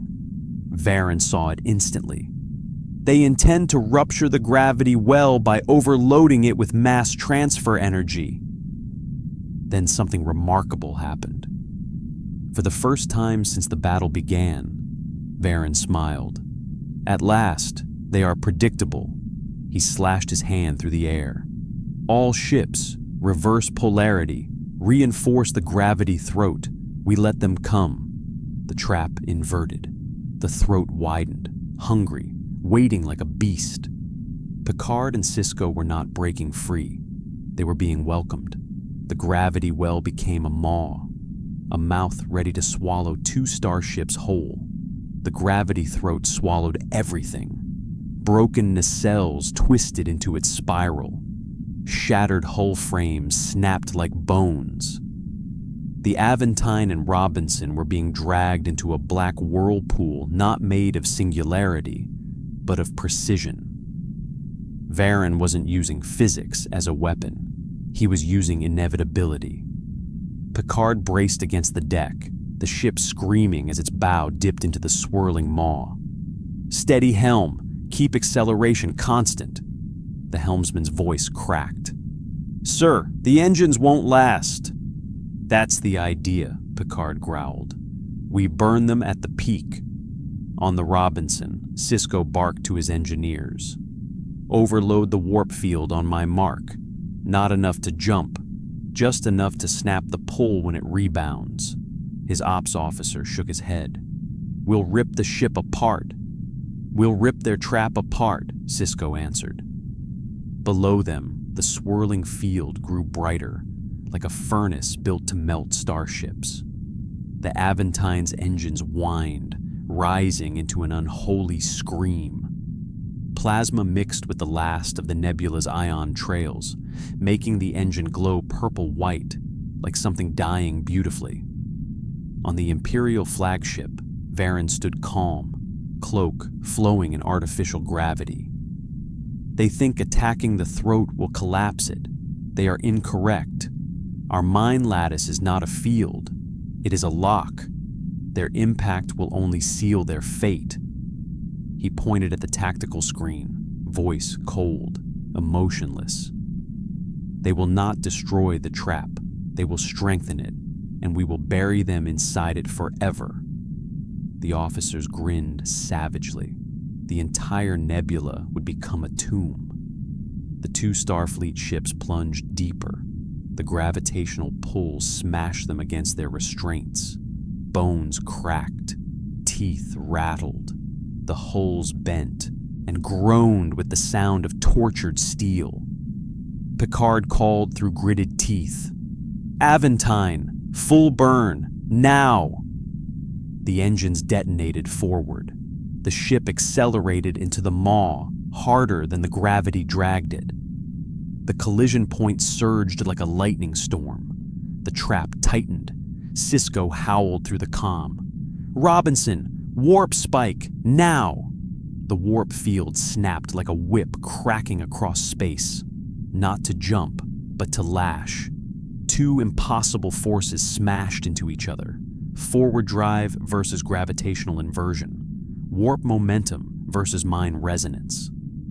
The universe blinked. There was no explosion, no fire, no sound. There was pure reversal. Everything being swallowed was thrown outward. Everything trapped was expelled. Like a cosmic hiccup, the throat vomited space. Debris ejected. Energy reversed.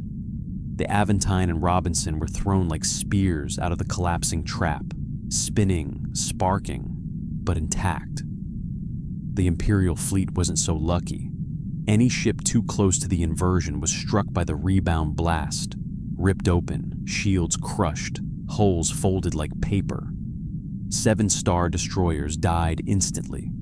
A dozen escorts were shredded. Gravity mines detonated backwards, punching holes through their own fleet. The nebula cemetery became a massacre. Smoke filled the Aventine bridge. Picard crawled up a railing, coughing, bleeding from his forehead. "Report!" His tactical officer trembled. "Shields gone, engines offline, weapons barely operational." Picard steadied himself. "Are we alive?" "Yes, sir," he nodded.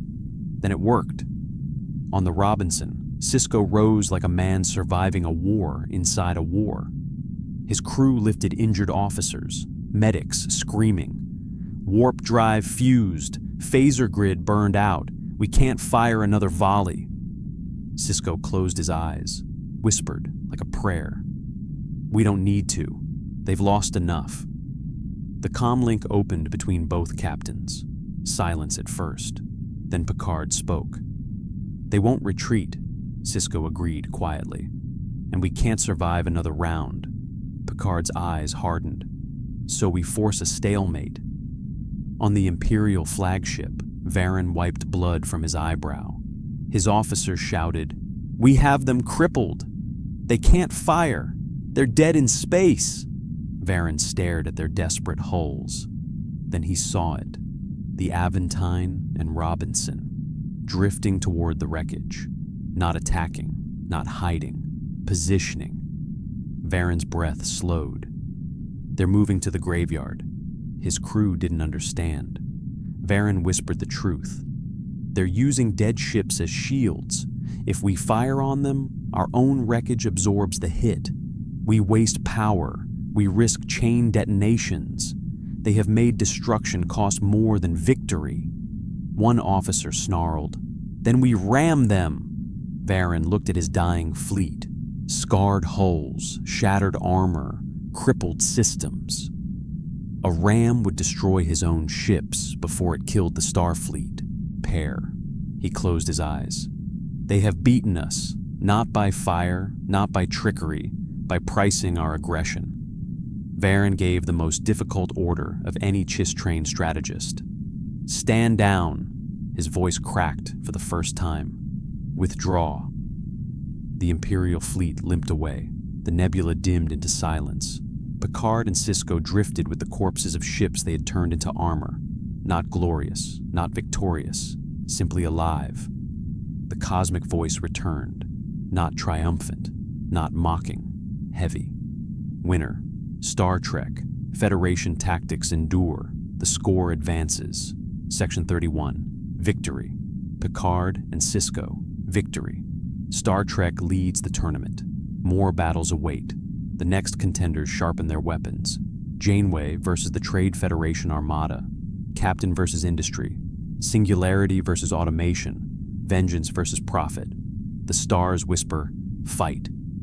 The cosmic decree awakens something brutal in the void. Not honor, not strategy, not curiosity. A single devouring instinct. The need to punish. No Borg, no Sith, no clone armies. Only a faceless empire of commerce and metal. The Trade Federation.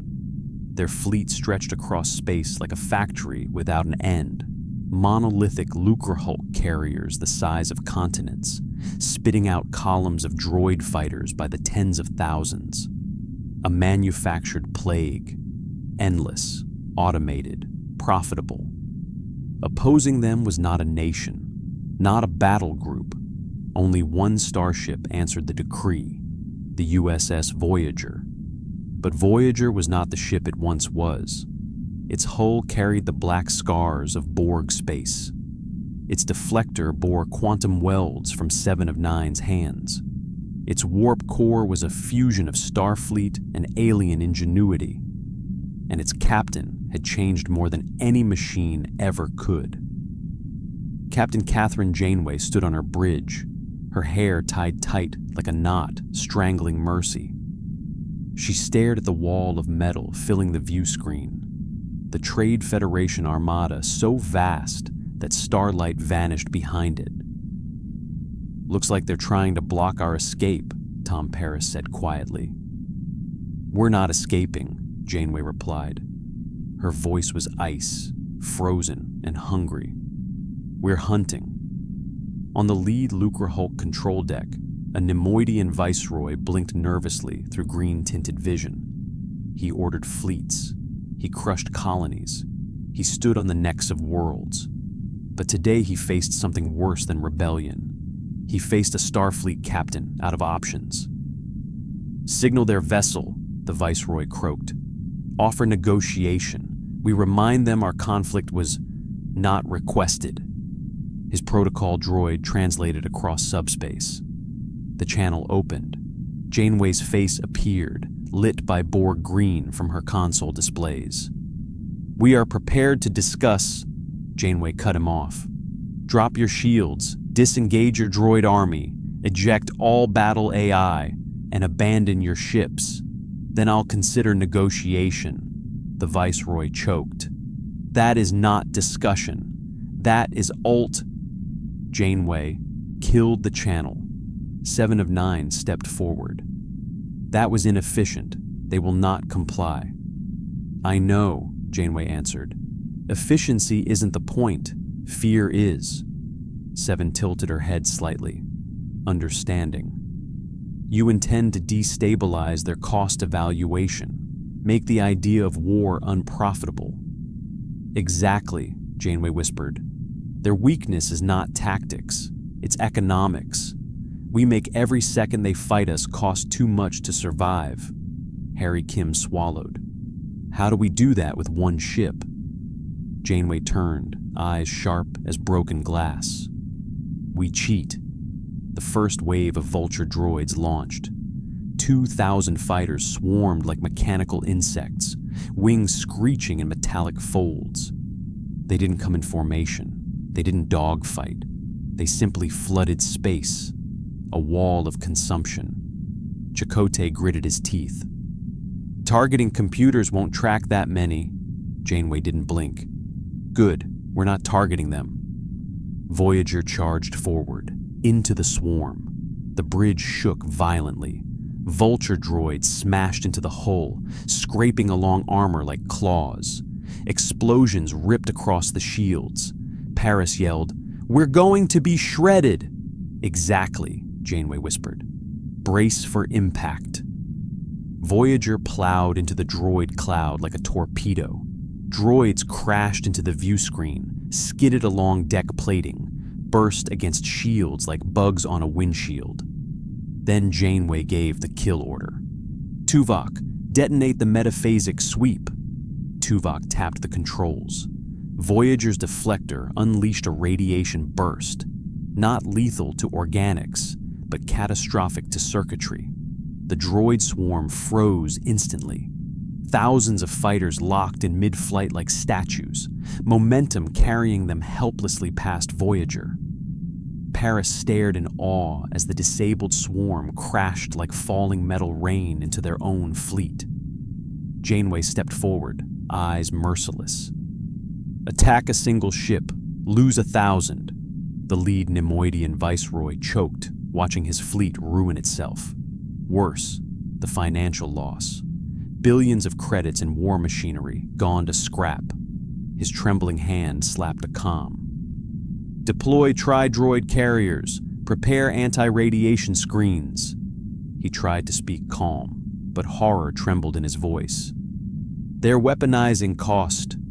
Voyager cut through debris, scraping frozen droids off its hull with shield bursts.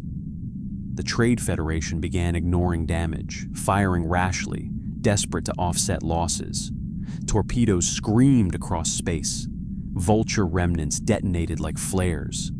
The bridge rang in violent impacts. Panels burst. Crew slammed to the floor. Janeway didn't flinch. "We're bleeding them. Keep bleeding them." Seven's voice was even, but her eyes betrayed something darker. "Tuvok suggests retreat until we reconfigure our shields." "No retreat.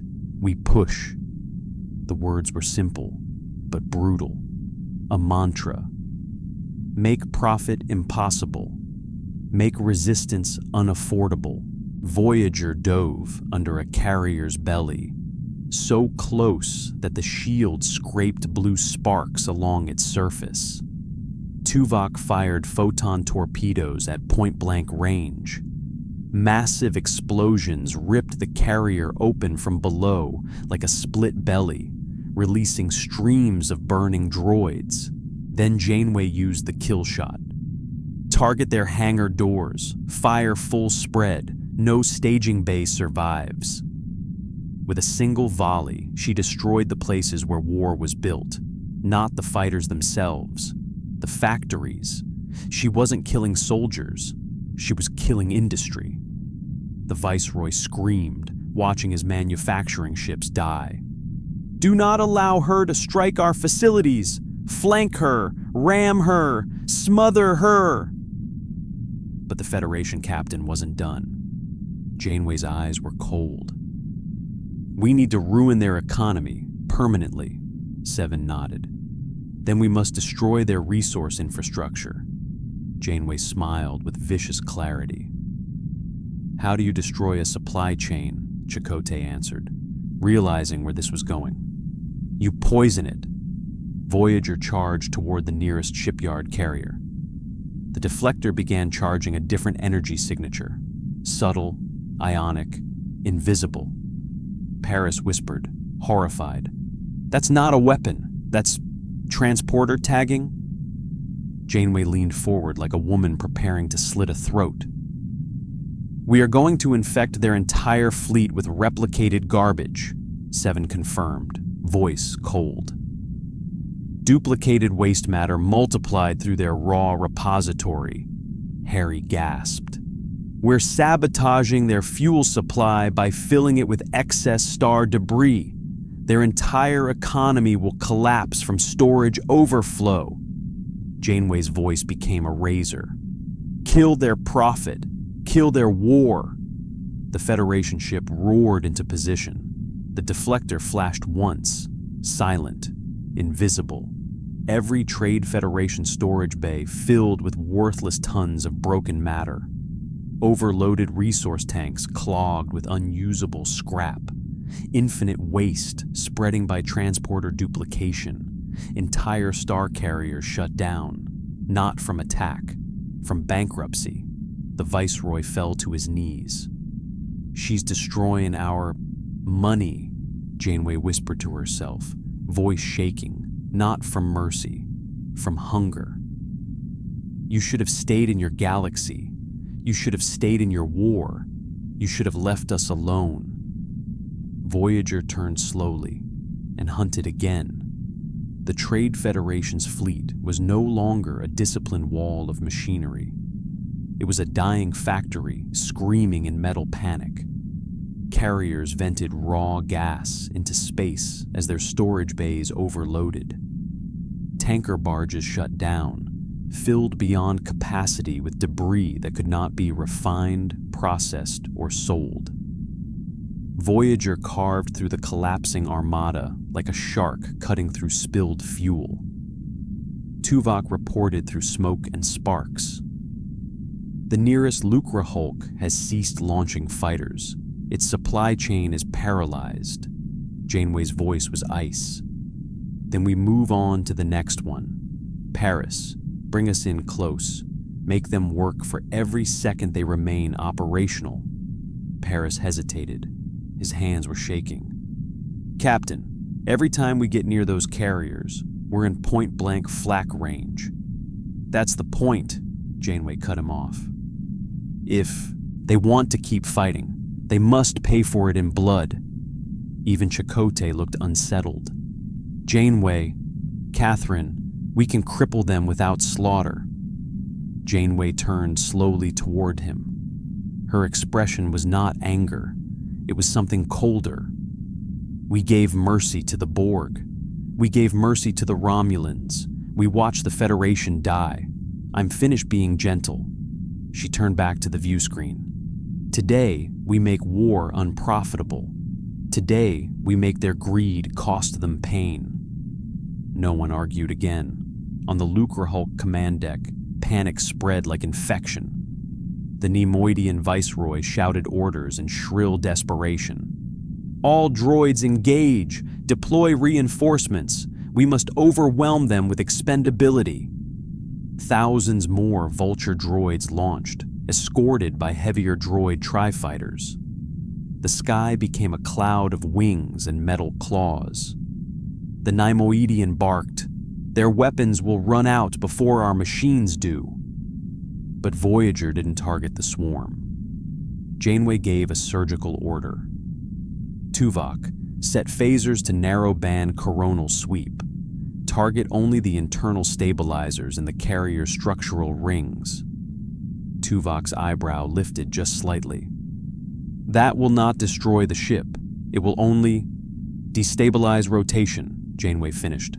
"Let it fall apart under its own mass." Tuvok obeyed. The phaser beam wasn't bright. It wasn't violent. It was delicate and precise. A surgeon's incision. The Lucra Hulk shuddered. Its circular structure trembled as rotation slipped out of sync.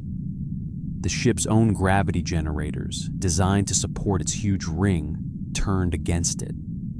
The metal bent inward like a collapsing spine. One section cracked, another twisted. Finally, the carrier snapped itself in half, not from impact, from profit-saving design flaws. A ship built economically had died economically. 7 of 9 analyzed the wreckage. Their vessels use low-grade alloys to reduce costs. Structural density is uneven. If we trigger internal resonance, Janeway finished with a grin that was not kind. "We can break them like cheap utensils," Paris muttered under his breath. "Can't believe we're using a coupon strategy as a war plan." Chakotay whispered, "This isn't battle, it's liquidation." Janeway nodded somberly. "War doesn't need heroes, it needs accountants." She pointed to the tactical map. "And right now, we're auditing the Trade Federation." The Viceroy's voice cracked in fear as the next orders were issued.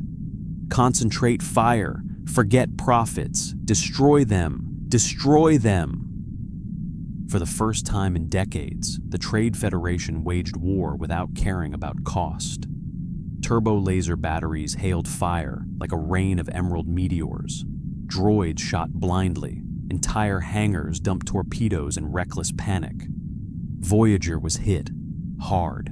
Explosions ripped through Deck 5. The ship rolled violently. Consoles burst into flame. The bridge shook as if a giant hand tried to crush it. Shields down to 12%. Hull breaches forming on multiple decks. The next hit cracked a bulkhead. Sparks showered the room. Still, Janeway didn't flinch. She whispered to herself, "That's right. Keep spending. Keep wasting. Keep bleeding." Seven steadied herself against a railing. "Captain, we will not survive this engagement." Janeway turned to her, voice sharp and unwavering. "We don't have to survive. We just have to outlast their budget." Then the Trade Federation made a mistake.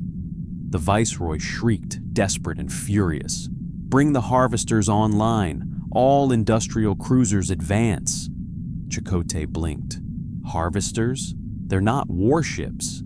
Janeway's smile chilled the bridge. "Oh, they are now?" On the horizon, enormous refinery ships emerged. Floating refineries with massive drills and processing rotors. Their engines roared to life as they engaged thrusters built for hauling, not fighting. Paris spoke nervously. "They're going to ram us." Tuvok's tone remained calm. "Those vessels are not armored for collision. A direct ram will cause catastrophic failure to both ships." Janeway whispered softly. "They're so desperate. They're willing to bankrupt their entire war." Then she stepped forward. "Good. Then let's make sure they do." She issued the deadliest tactical order of the battle. "We're going to hit them with a cost they cannot pay. Prepare kamikaze denial." Harry Kim's eyes widened in horror. "Captain, that's a suicide maneuver." "No," she said, dead cold. "It's a bluff they can't afford to call." The ship turned toward the charging industrial carriers. Voyager accelerated straight at them. Warp drive humming, shields flickering. Janeway was going to ram an entire refinery fleet. Without ramming. The Viceroy panicked. "They're going to crash into us! Full retreat! Full retreat!" Half the fleet broke formation, running, fleeing, surrendering profit to survival. Janeway's voice came like thunder. "They're learning. Survival is expensive." Voyager pulled up at the last possible second, barely escaping collision. It hadn't cost them their lives, but it cost the Trade Federation their war. As ships fled, as industry shut down, as profit bled out into vacuum, Janeway whispered, "And now we finish them." Part 3 would not be strategy. It would be punishment. The Trade Federation was scattering, not from defeat, not from honor, not from casualty, from loss. Their war machine was built on spreadsheets. Their soldiers were invoices. Their factories were weapons. Their blood was money, and Janeway had slit their arteries. The Viceroy's shrill panic echoed through the command deck. "Retreat! Pull the fleet back! We need to regroup! We must protect the factories!" His lieutenants protested through metallic translator voices. "But our remaining carriers still have half their droid reserves." "We are abandoning valuable resources. We can still win with..." The Viceroy snapped into rage. "What does victory matter if we can't afford it?" For the first time, the Trade Federation realized that war was not military. It was financial cannibalism in real time. Voyager pursued them like a wolf that didn't need to eat, only kill. Janeway looked half dead from exhaustion, her uniform torn, blood dripping down one eyebrow. She refused medical attention. Her eyes never left the escaping fleet. They aren't running because they fear us, Chakotay said, speaking gently as if trying to reach her through war haze. They're running because this fight isn't profitable anymore, Janeway answered slowly, voice low and dangerous. We make war too expensive. They stop making war. 7 of 9 stepped forward, bruised, one generator sparking on her wrist. Captain, we have drained their resources. Continued assault is unnecessary. Janeway turned toward her. Unnecessary? They starved planets. They blockaded worlds. They enslaved economies. Her voice darkened. If they retreat, they will rebuild. If they rebuild, they will do this again. I won't let that happen. Not in my universe. 7 studied her face. Uncharacteristically emotional. Not tactical. Not precise. Something deeper. You are not destroying them for strategy, 7 said quietly. You are destroying them for justice. Janeway didn't deny it. We finished the war. The Trade Federation regrouped around a massive refinery complex, a floating industrial fortress surrounded by harvesters, drills, and mining droids. Not a base, a planet-sized factory. Its shields lit up like a cage of neon fire. Droid control signals linked every ship into a unified network. Harry Kim gasped. They've synced their whole remaining fleet into a single processing node. Every ship, every droid, every carrier, they're linking their manufacturing protocols. Tuvok analyzed quickly. This is not a battle tactic. It is a defensive supply chain. Chakotay frowned. They're turning their entire fleet into a fortress? 7's head tilted. Not a fortress, a bottle. Janeway slowly smiled. They think they're protecting resources. They just put every egg they own in one basket. She turned to Tactical. And I'm going to drop the basket. The Viceroy's voice shook with desperation. Do not let that Starfleet ship near the core. If it breaches the refinery, we lose our infrastructure, our factories, everything. The defensive signal pulsed across the network. Massive ion cannons rotated toward Voyager. Thousands of Vulture droids awakened. Tri-fighters spread into a lattice formation.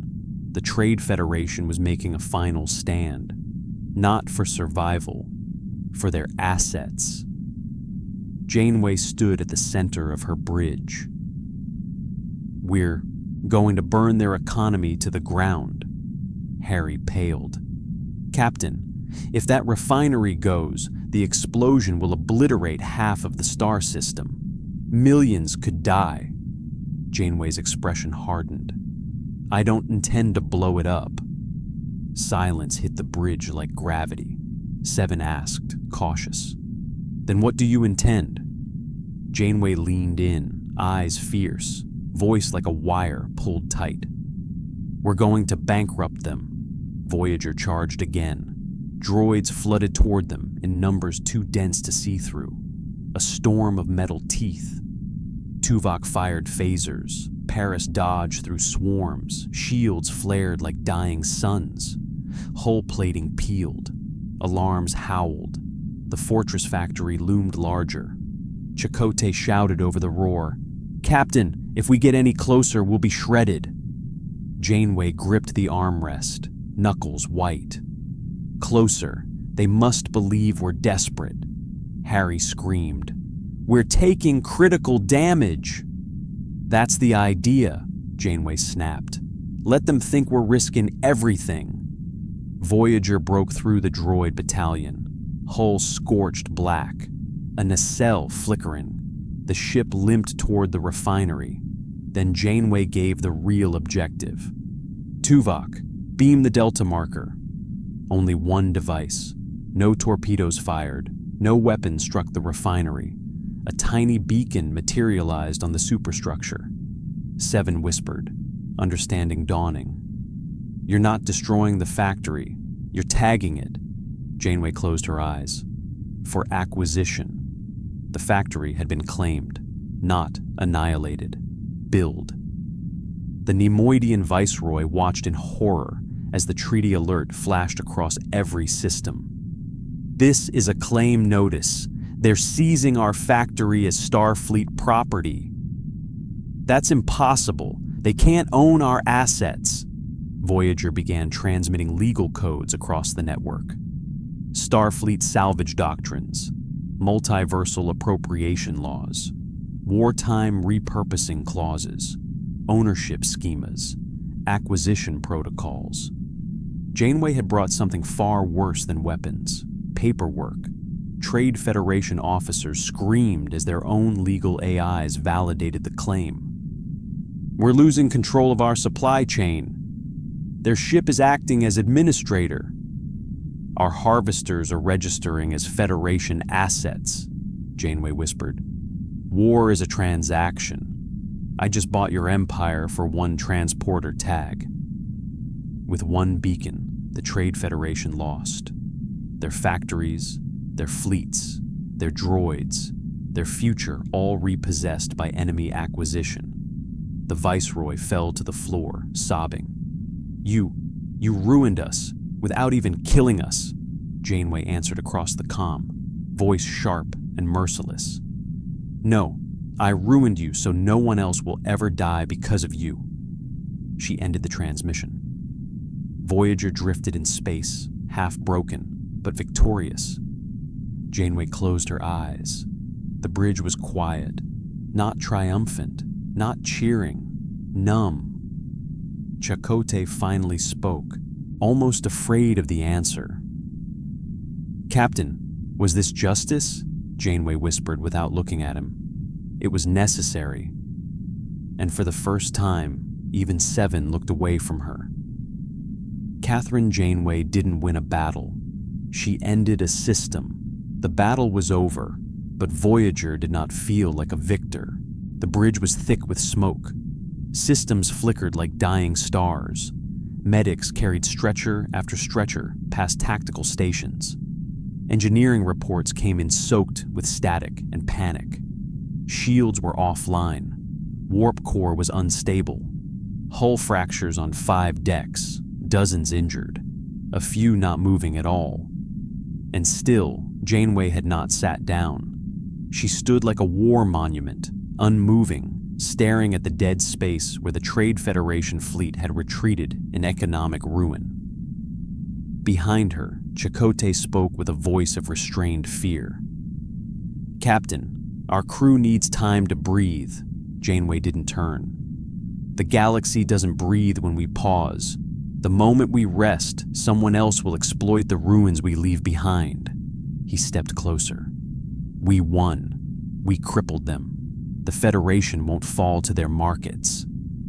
Janeway finally looked at him, eyes cold, voice sharper than phaser fire. They didn't need to win.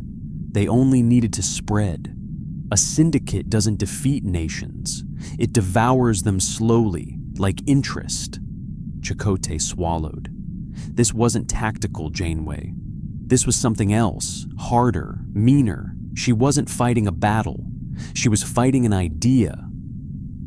7 of 9 approached slowly, studying Janeway's posture with the precision of someone who had been an observer of domination for years. You have become more aggressive since the Federation's collapse, 7 stated, not accusing, simply observing. Janeway blinked once, slowly. I survived the Borg. I survived the Delta Quadrant.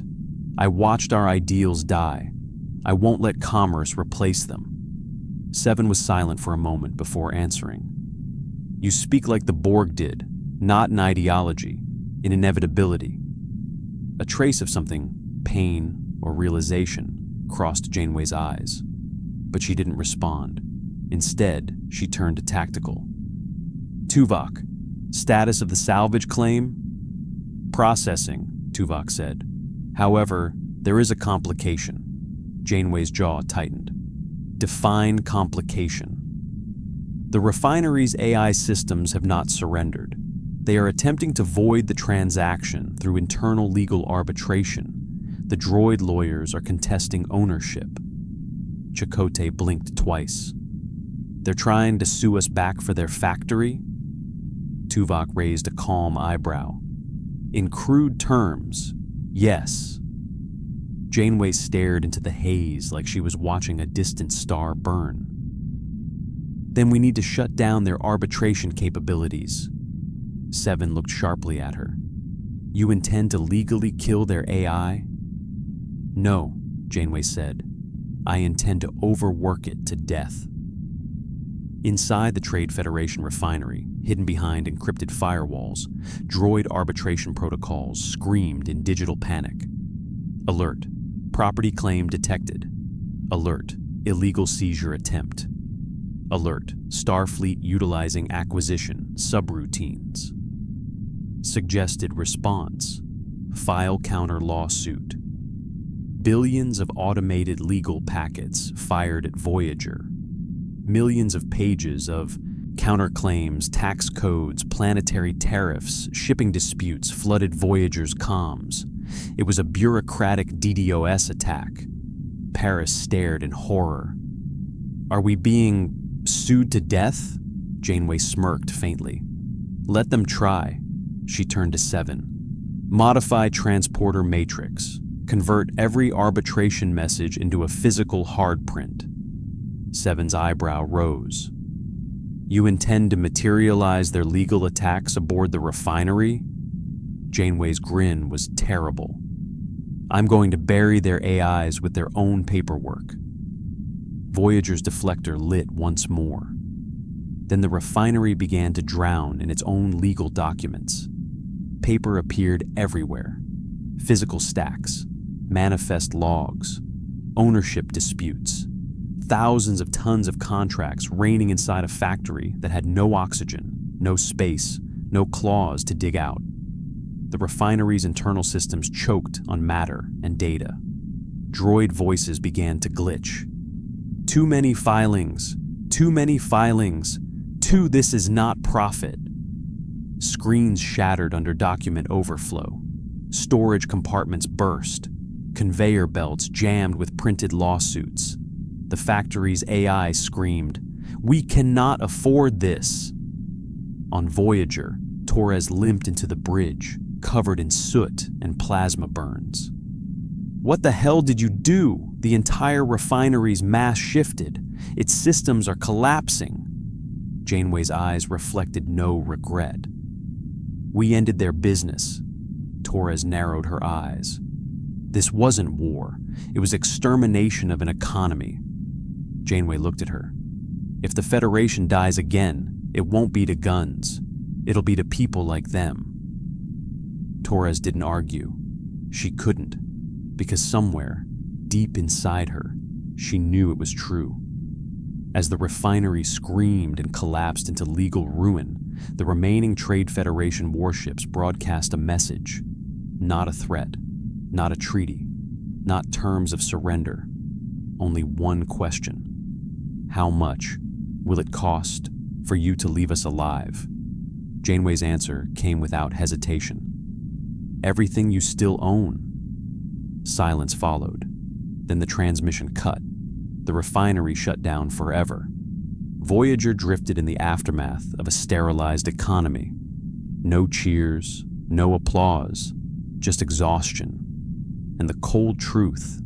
Justice had cost something inside Janeway, and something inside Voyager. Seven spoke softly, unheard by any but those nearest her. How much of ourselves will we spend before we cannot afford who we were? Janeway did not answer, not because she refused, but because she didn't know anymore. The refinery drifted lifelessly now, a hollow husk, not defeated by torpedoes, not cracked by phasers, not even breached by boarding parties. It had been bankrupted to death.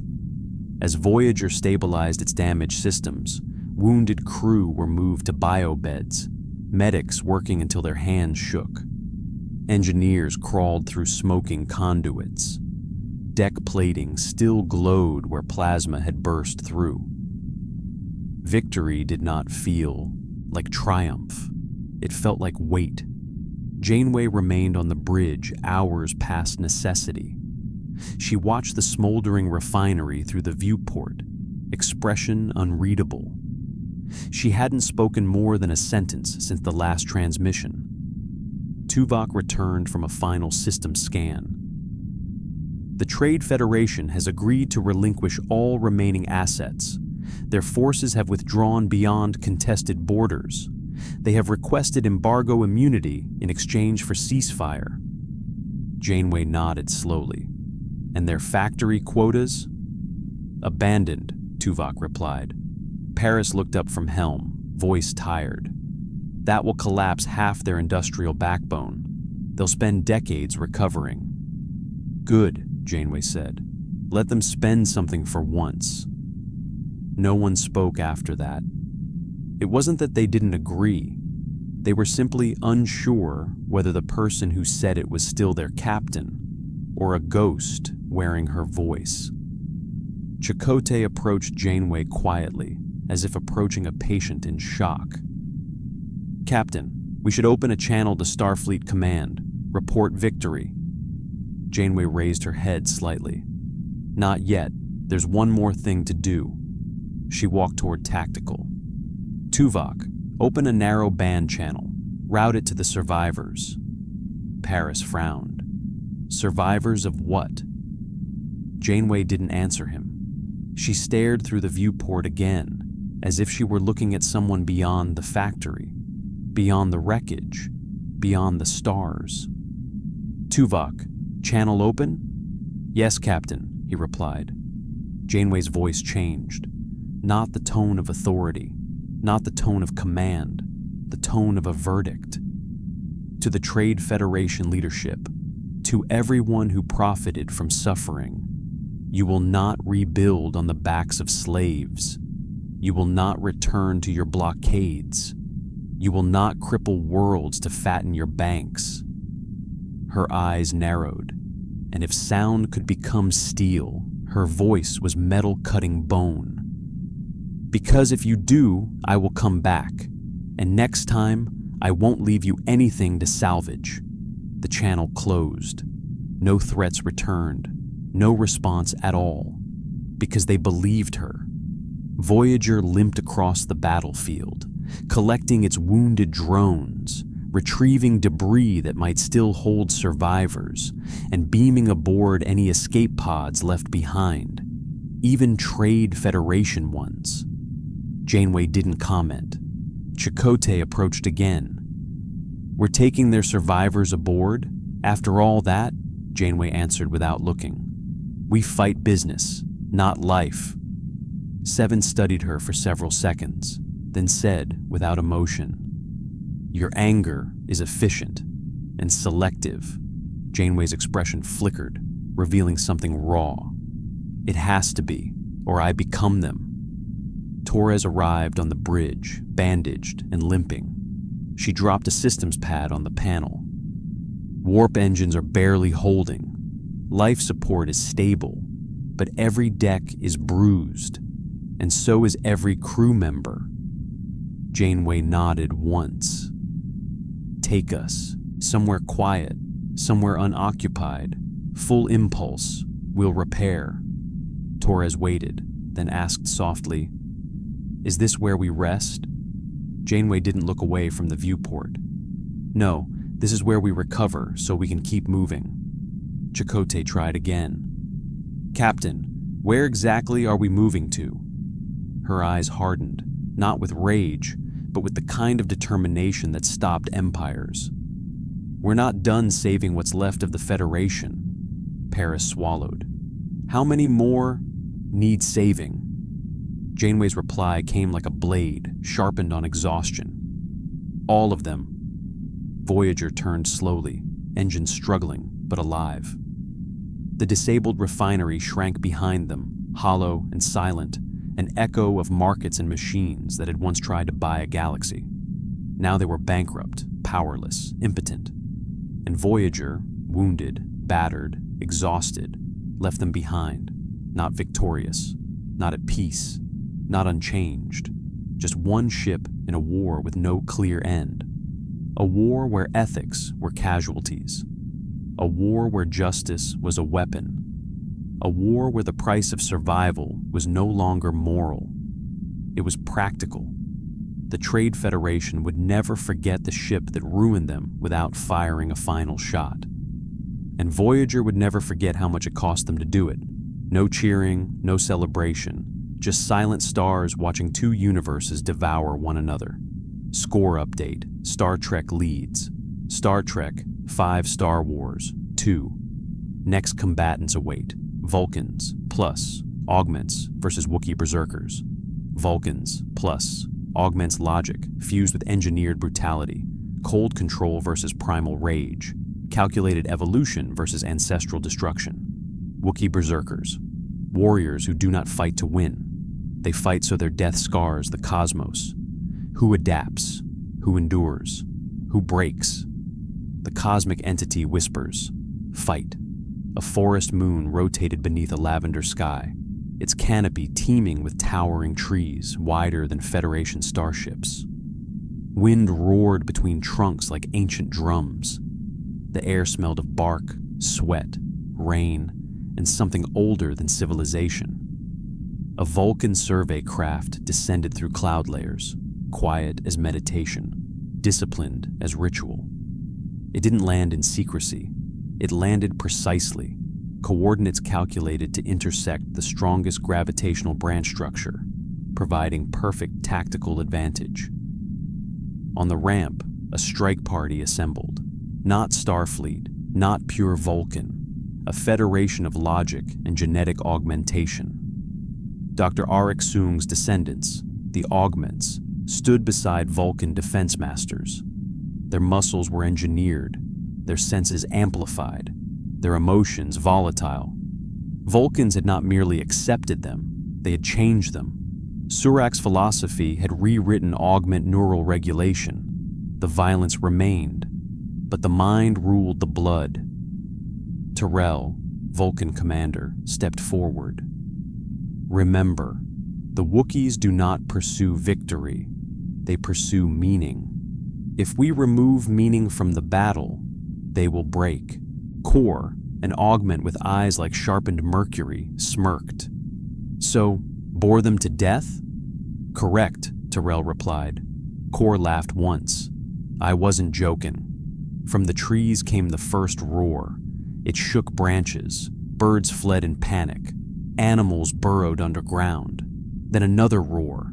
Then hundreds. Wookiees emerged from the trees, massive silhouettes coated in matted fur, fangs bared, eyes glowing with battle hunger. They wielded primitive tech powered by raw generators, bowcasters, energy axes, chainsaws fused with plasma coils. Their armor was bone and metal strapped with cable. Their roars were not communication, they were invocation.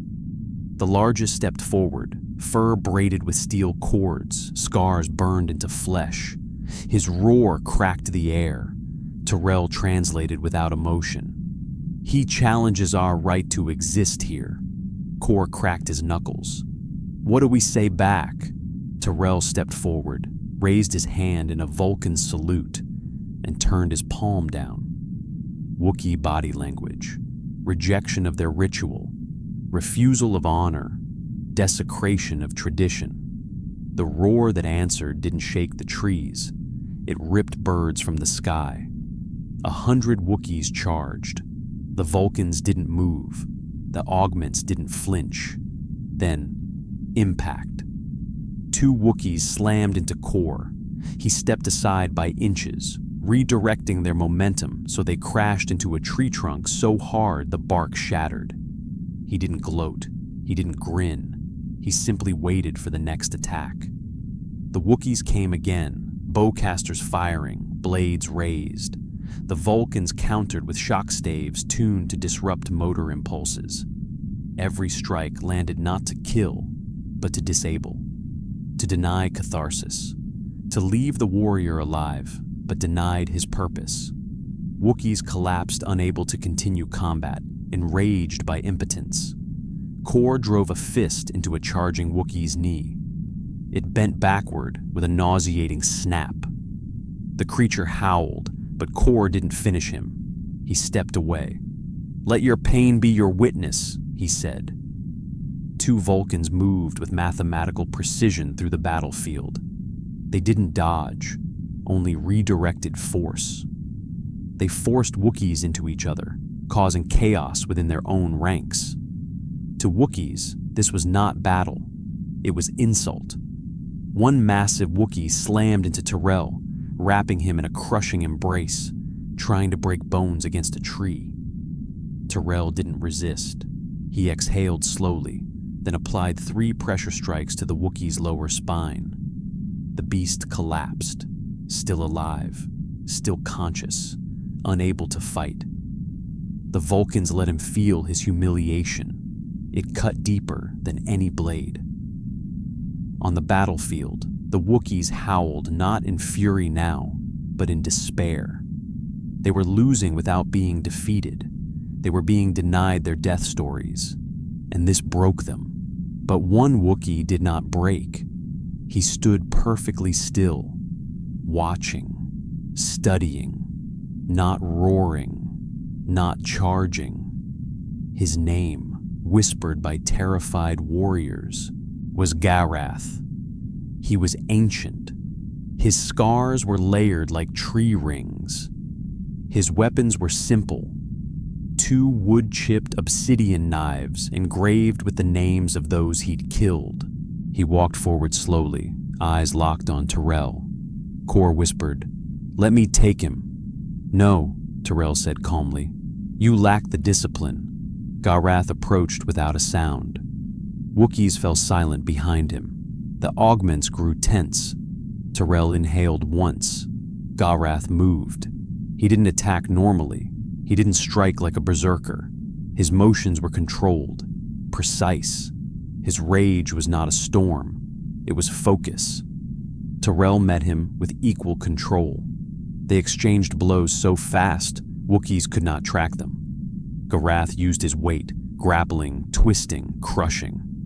Tyrell used nerve strikes, leverage, biomechanical manipulation. Augments watched in awe. Wookiees watched in reverence. Control versus control. Rage harnessed against logic, disciplined. They collided again. Garath drove Tyrell back into a tree. Tyrell nearly collapsed from rib trauma, but did not flinch. He whispered, "Impressive. You feel your fury, yet you are not consumed by it." Garath snarled in response, but there was thought behind it. He was not a berserker. He was a master of rage. Tyrell looked at him with something Vulcans rarely expressed: respect. "You are not here to kill us," Tyrell said. "You are here to learn us." Garath growled low. Kor muttered, "What the hell does that mean?" "It means," Tyrell answered, "we do not face primitives. We face philosophers of violence." Garath lunged again. The Vulcans tightened their grips. The augments prepared to respond. The Wookiees advanced. Control met savagery. Savagery learned control. And the forest itself seemed to hold its breath. The next strike would not decide victory. It would decide whether this war would end or evolve. The air cracked with tension. 2 cultures that did not fear death. 2 philosophies that revered it.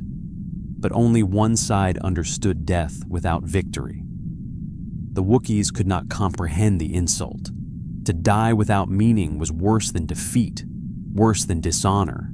It was erasure. Tyrell stood, battered but upright. His ribs had been crushed, blood pushed against his lungs. Still, he stood. Not because logic told him to, but because stopping would validate the Wookiee philosophy. "You fight for legacy," he said quietly to Garath. "Not for triumph, not for a future." Garath snarled, stepping close enough for breath to touch Tyrell's face. Kor muttered from behind them, "This guy's gonna rip your head off for saying that." Tyrell ignored him. His gaze stayed fixed on the Wookiee chieftain. You believe the story of your end keeps you alive. Galrath bared his teeth, not in anger, but in acknowledgement. Tyrell pressed further. We do not seek legacy. We annihilate narrative. Your history is not a weapon against us. Those words landed like a blade. Wookiees roared, not in rage, but in grief, as if Tyrell had murdered ancestors with his voice alone. Tyrell continued, voice calm, surgical. You wish to die in glory. We will remove the possibility of glory. We will injure you, but not kill. We will refuse your death. You will heal. You will age. You will fade without song, without story, forgotten by the stars you bleed for. Wookiees did not scream. They wept. Their tears were violent. Their sorrow became fury. They raised weapons not to kill, but to be killed. Kor looked horrified. We're not fighting soldiers anymore. We're fighting people trying to die. Tyrell nodded slowly. Precisely. Before Kor could respond, 3 Wookiees charged, not at the augments, not at the Vulcans, but toward Tyrell, begging him to kill them with their attack. Tyrell raised his staff. He did not strike to kill. He struck with pinpoint cruelty, nerve clusters, joint dislocations, breath disruption, pain so deep their bodies quivered, but no death, no fatal wound.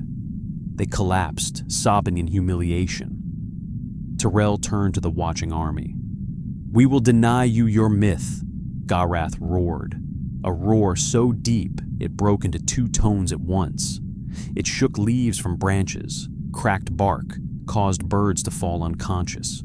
The entire Wookiee army moved at once. Wookiee strategy shifted instantly. They stopped charging like berserk animals. They stopped exposing themselves for dramatic kills. Instead, they attacked with calculation, pack formation, surround tactics, controlled strikes aimed at disabling Vulcan limbs, not crushing them. The Wookiees were evolving tactics because they realized something profound. To die for nothing, they must first prevent meaninglessness. They were no longer fighting to die. They were fighting to earn death. The Vulcans felt the shift first. Bowcasters now targeted not vital organs, but knees and elbows to break mobility. Energy axes struck at pressure points to sever nerve function. Wookiees fought like hunters, not sacrificing themselves, but conserving force, protecting each other. Kor grinned. They're adapting. They're not stupid. They're warriors. Correct, Tyrell said quietly, which means we must adapt further. Kor snarled, matching the Wookiees' tone, but not their lack of control. He cracked his knuckles. Well then, let's take away something else. He leapt forward, faster than any Wookiee expected. He grabbed a bowcaster mid-shot, twisted the barrel, and used the weapon as leverage to flip the shooter.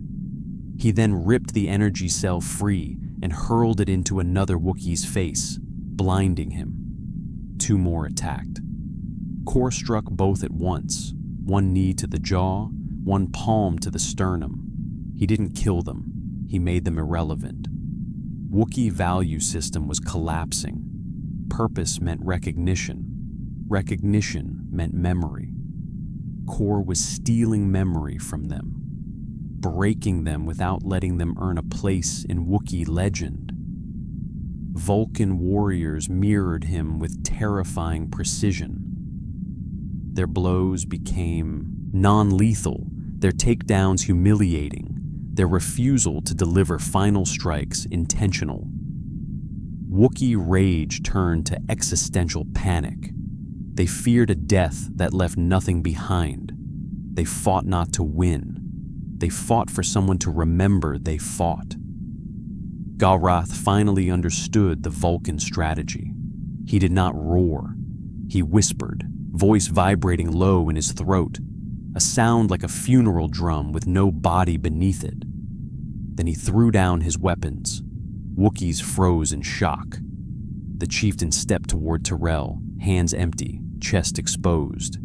He was offering his life, not to die in valor, but to surrender honor rather than lose meaning. That was a choice no Vulcan predicted. Terrell hesitated. To kill him would validate Wookiee tradition. To refuse him would destroy his story. Either action was a weapon. Kor hissed under his breath. "What do we do?" Terrell didn't answer.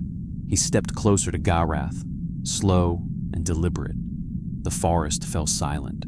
Vulcan watched. Augments held breath. Wookiees knelt in confusion. Terrell lifted his hand and reached for Garath's face in a motion no one expected. A mind meld. Garath did not pull away. Two minds collided. Logic met ancestral fury. Philosophy struck instinct. Garath's roar was silent. Terrell's control trembled. The meld became a battlefield. In that connection lay something both sides had never considered: understanding. If they completed this meld, the war would not end in blood. It would end in shared memory. And neither side knew if that was a victory or annihilation of both identities. Terrell's fingertips pressed into the fur and skull of Garath. Their foreheads nearly touched. His whisper was a blade. "My mind to your mind." Garath didn't breathe. His body shook, not from fear, but from restraint. His pupils expanded until his eyes reflected nothing but darkness. The Wookiees looked on in horror, not because they feared their leader's death, but because they feared a life changed beyond tradition. A Wookiee's greatest fear is not death. It is evolution. The Vulcans observed in silence. They knew the meld was dangerous, but they did not intervene. They understood that this was no longer a battle of weapons. It was a battle of identity. The augments, however, had no such reverence. Kor snarled, fists tightening. "If this goes wrong, we stop it." "Incorrect," a Vulcan beside him replied. "If we interfere, we destroy the only possible peace." Kor snapped back. "You think I care about peace? I care about him coming back alive, not rewritten." "Peace is survival," the Vulcan replied. "No," Kor growled. "Survival is survival." He stepped closer, but a second Vulcan blocked him, not with force, but with presence, calm and immovable. "Logic must be permitted to confront fury without interruption," she said. Kor grit his teeth. "And if it kills him?" "Then it kills him with meaning," she answered. Kor stopped. For the first time, he understood something about Vulcan philosophy. They were not unemotional. They were unafraid of sacrifice. Inside the meld, Terrell felt himself thrown into a cascade of sensation. Garath's mind was not chaos. It was symphonic rage, structured like ritual combat. Memories appeared in flashes, hunt feasts, battle scars carved by ritual blades, rites where dying warriors were honored with songs sung in blood and bone. Generations of warriors' names shouted into the sky. The past was not memory, it was muscle. Garath saw Terrell's mind, not violent, cold, stillness sculpted into thought, meditation without color, history written not in blood but by calm logic, a civilization that abandoned ritual pain in favor of mathematical survival. Their ancestors were not sung, they were cataloged. To the Wookiee, this was death without reverence. To the Vulcan, it was life without burden. The clash of philosophy was sharper than any blade. Garath roared, not aloud, but inside the meld. "You do not understand us," Terrell responded without emotion. "We do not need to understand to coexist." Garath's mind bared its teeth. "Then you demand we die invisible." Terrell answered him with an honesty sharper than cruelty. We deny you the right to make death superior to life. The meld began to fracture. Their opposing identities collided like dueling storms. Tyrell felt himself submerged in fury so ancient that it had no root, only momentum. Garath felt himself drowning in stillness so deep there was no movement, only directionless thought. Then something unexpected happened. Garath stopped resisting. He reached into the meld, not to dominate, but to explore. He saw Vulcans as they once were, violent, emotional, uncontrolled. He saw the burning of Vulcan, the wars before Surak, the death of Logic's birth. He realized Vulcans knew rage. They had conquered theirs. He showed Tyrell something in return. The Wookiee ancestral rite where warriors mourn their fallen not with sorrow, but with celebration, because loss meant legacy. Rage was not destruction. Rage was memory. Tyrell saw that Wookiee violence was not madness. It was preservation. Garath saw that Vulcan logic was not coldness. It was survival. Their minds collided again, but no longer to conquer, to translate. Outside the meld, Wookiees lowered their weapons. Augment stepped back. The forest quieted. It was no longer a battlefield. It was a crossroads. Finally, Garath withdrew from the meld and disengaged his forehead. He stepped back, breathing hard, fists tight.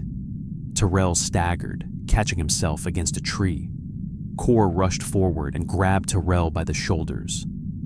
"Are you alive? Or something else now?" Tyrell coughed once. Blood stained his lip. His voice was thin, but firm. "I am Vulcan."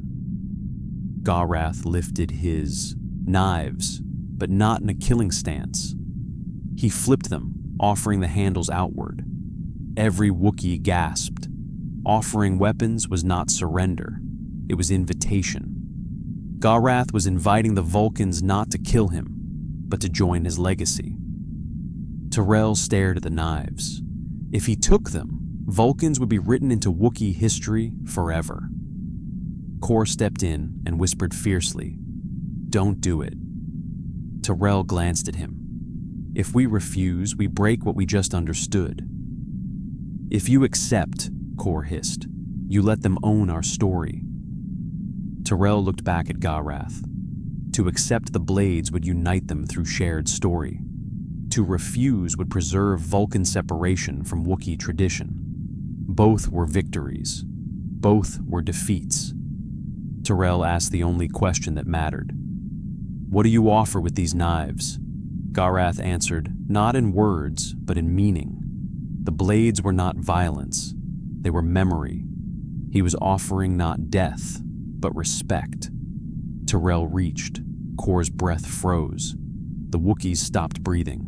Tyrell's hand closed around one blade, not both. A single weapon. One blade meant mutual recognition. Two blades meant subjugation. Garath nodded. Kor exhaled slowly. Wookiees thumped their chests in unison. Not a roar, not a scream. A salute. The augment stood uncertain. They did not yet understand what had been won, but they understood that nothing had been lost. Tyrell spoke softly to Garath. "We will not write your death, and you will not write our life." Garath nodded, and for the first time, he spoke basic. "Then, we share only what we earn." Tyrell inclined his head. Agreed. The conflict had not ended in victory. It had not ended in surrender. It had ended in equilibrium, balance between rage and logic, between legacy and survival. But the calm was not final. The forest shifted with a distant tremor. Something larger than either culture waited in the shadows of the next war. And this peace would not survive it. Peace should have ended the war. But war is not a thing you choose to stop. War lingers like breath after a scream, like heat after a flame. It waits to see if those who tasted it will ask for more. Terrell and Garath stood surrounded by their warriors, still processing the new equilibrium. The forest wind whistled through leaves thick with sap. The trees creaked like old bones remembering their last battles. Kor stepped between Vulcan and Wookiee, still suspicious. "I'm not celebrating. One wrong shout and we're back to breaking bones." Terrell raised the single obsidian knife. "We have an understanding. We respect their legacy, and they respect our restraint." Kor spat blood from his lip. "Respect doesn't last. It's just a pause between fights." A Wookiee healer approached him, surprisingly gentle, smearing a cooling resin across his bruised ribs. Kor flinched. The healer grumbled sympathetically, a low rumble of concern. Kor stared, confused. "You're helping me?" Terrell answered for him. "They tended their allies after the battle, even temporary ones." Kor looked at the healer, then at Terrell. "Allies? Is that what we are now?" Another group of Wookiees arrived, dragging massive game animals felled moments ago. Their roars weren't war cries. They were invitations, a feast. In Wookiee culture, a fight that does not end in death ends in food. To eat together is to declare temporary peace. To refuse to eat is a declaration of future war. Kor frowned. "So if we're hungry, we're friends, and if we're not hungry, we're enemies?" Terrell replied, "Correct. Well, good thing I have an appetite." They approached a clearing where Wookiees tore open prey with ritual knives, roasting large cuts while blood still steamed.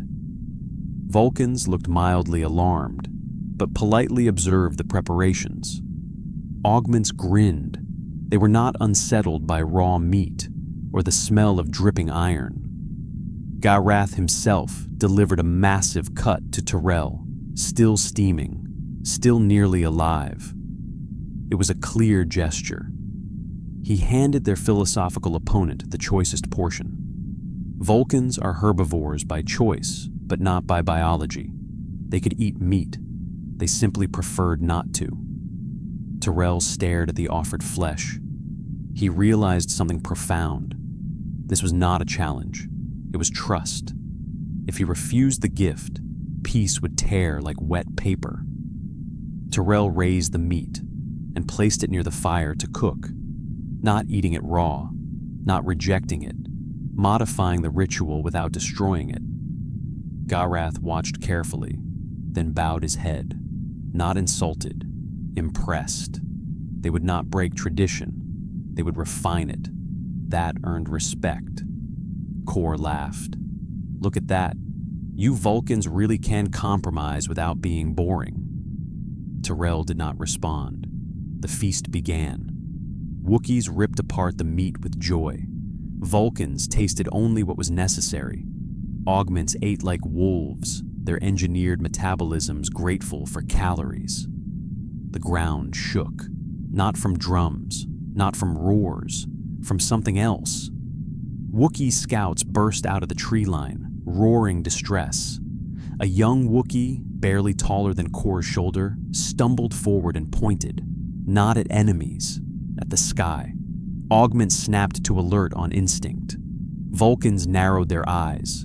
A shadow grew overhead, far too silent to be a natural storm, too controlled to be coincidence.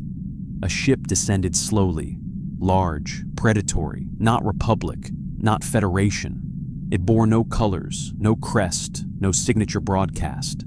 It arrived without identity. Black hole, angular silhouette, engines whispering like knives drawn underwater. Garath snarled in confusion. Terrell's voice was low, tight. "This is not a faction we know." Kor stood, posture tense. "So who the hell?" The ship opened a ventral hatch. A single-sealed canister dropped into the clearing, landing with a soft impact, like a coffin touching the ground. No troopers emerged, no voices called out, no weapons fired. The canister released a slow hiss. Gas seeped into the air, colorless, odorless, spreading. Tyrell shouted, "Do not inhale," but it was too late. Half the feast inhaled instinctively. The effects were immediate. Wookiees froze. Vulcan's eyes widened. Augments staggered, not poisoned, not dying. Something worse. Their hearts began to race out of rhythm. The Wookiees roared in agony, their instinctive battle rage surging too fast to control. Vulcans clutched their chests, unable to regulate their emotional suppression. Augment's engineered adrenaline systems began to overload. It was not a toxin, it was a catalyst, a biological trigger, designed for warrior species. Garath roared, collapsing to one knee. His body shook violently. Tyrell fell, gasping, unable to suppress the surge of raw emotion flooding into his mind. Kor slammed fist into his own sternum, trying to force his heart back into rhythm. "What is this?" Tyrell strained to speak. Not a weapon, a provocation. The ship hovered overhead, observing the chaos it created. It didn't come to kill. It came to watch the survivors kill each other. Kor roared, forcing himself up through sheer rage. His voice cracked. "Who are you?" The ship responded through a modulated broadcast. Not human, not Wookiee, not Vulcan. Cold, purposeful. "We are the ones who make wars profitable." Clarity hit Tyrell like a knife. War profiteers, inter-universal scavengers, a faction not fighting to win, only to perpetuate conflict. Kor's eyes darkened with fury. Garath roared with murderous wrath. Tyrell whispered, "Do not attack. That is exactly what they want." None of them could think clearly. The gas did not make them killers. It made them unable to choose anything except violence. Tyrell forced his lungs to slow, forced his heart to obey logic, forced the meld he still remembered to flood his mind with calm learned from a Wookiee. Garath, trembling, looked at Tyrell. Tyrell held up the obsidian blade. Without speaking, he communicated. "Fight them, not each other." Garath grabbed Kor with both arms, restraining him, not in hostility, but in unity. They would not kill each other. They would endure this poison together. The gas spread further. The ship waited for blood. None came. The war profiteers watched in silence, waiting to profit from the first strike.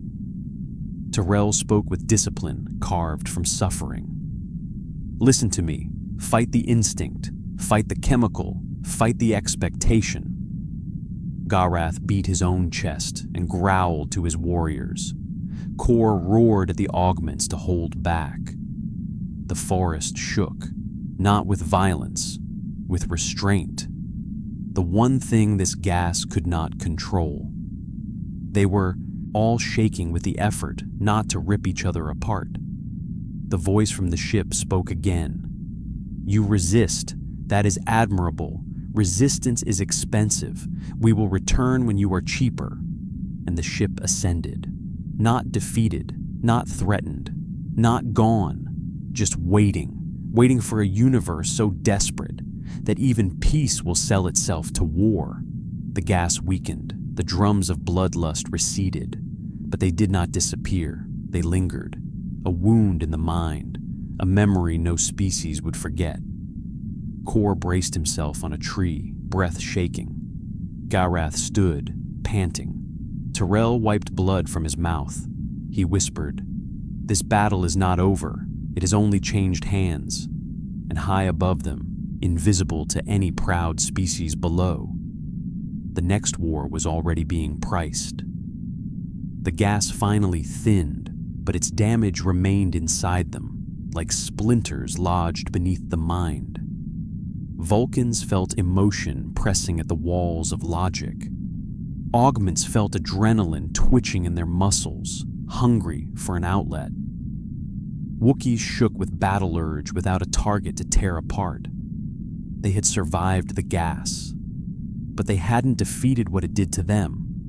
Not even Gawrath, who stood like a mountain half-cracked, was immune. His hands twitched with residual fury, threatening to tear something apart just to feel the tension release. He forced his fingers to relax, slow, deliberate, one knuckle at a time. Kor paced like a caged animal. His pupils were dilated, heartbeat accelerating still. Every step crushed leaves, snapped branches, shook bark from the trees. He wasn't pacing because he was angry. He was pacing because if he stopped moving, his body would make him kill something. Reflex, not desire. Tyrell sat cross-legged at the center of the clearing, fighting to stabilize breath, eyes closed tight. His fingers trembled in a meditation pose he could barely maintain. His voice cracked, a whisper full of strain. Do not think, do not feel, just exist. Kor snarled back through gritted teeth. Easy for you to say. You're built to shut your brain off. I'm built to rip through walls when my blood spikes. Then do not serve what you are built for, Tyrell answered, barely above a whisper. Gawrath thumped his chest with slow, steady rhythm. Thump, thump, thump. Not as a war drum, but as controlled cadence. His warriors mirrored him. Breath slowed, rage narrowed, a ritual of stillness. The Wookiees' instinct for calm was as fierce as their instinct for battle. Kor stared in disbelief. You're meditating? Tyrell coughed painfully. It is not meditation. It is survival. Augments watched. They joined reluctantly. They did not know how to quiet themselves, but they knew how to endure. They mimicked Gawrath's rhythm with fists against their own chests, adopting stillness through pain. All three groups, Wookiees, Vulcans, Augments, aligned in a circle of strained discipline, shaking with suppressed instinct, bound by a single purpose. Do not give war to those who profit from it. For long minutes, they fought the hardest enemy any of them had ever known, themselves. When the shaking eased, when hearts slowed and muscles loosened, when breath became something they could trust again, the forest felt different. The sky seemed clearer, the wind quieter. As if the world understood they had survived something that should have broken them. Not each other, not a battle, but influence. Gawrath finally spoke, his voice still raw. War we understand. This we do not. Tyrell rose to his feet, one hand still pressed to cracked ribs. They are worse than enemies. They are merchants, Kor spat. Merchants of war, selling death to the highest bidder. No, Tyrell said coldly. Selling conflict to those who do not yet wish to kill, forcing them to want it. Gawrath growled low, thoughtful. They make violence, then they feed on what it grows. Tyrell nodded. They do not fight wars, they harvest them. Kor's eyes narrowed. His rage cooled into something sharper. Strategy. So they're not picking sides. They don't care who wins. They just want us to keep fighting. Forever. No victor. No peace. Just profit. Gawrath bared his teeth, not in fury, but recognition.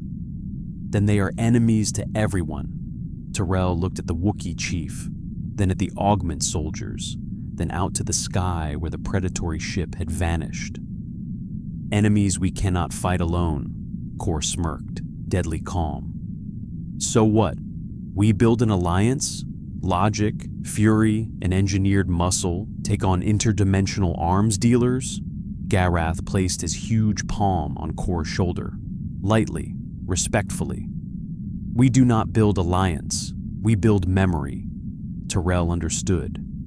A shared story, one that binds us without ritual ownership. Wookiees and Vulcans turned to each other, not shaking hands, not saluting, not bowing. They simply acknowledged the same truth. War had changed shape. It no longer belonged to the warriors. It now belonged to predators who never touched the battlefield. Those predators would return, not when there was victory to claim, when there was profit to extract. Kor cracked his knuckles. We'll be ready, and next time, we won't just resist, we'll hunt, Garath growled in approval. Terrell held the obsidian blade, no longer a symbol of death, but of memory. We go our separate ways, he said, but with shared purpose. Garath nodded. We fight not each other. We fight those who sell our blood. Kor smirked. Just tell me where to punch, and I'll break their whole economy. The wind shifted. The trees hummed. Somewhere far beyond this moon, someone was already counting the cost of this new alliance.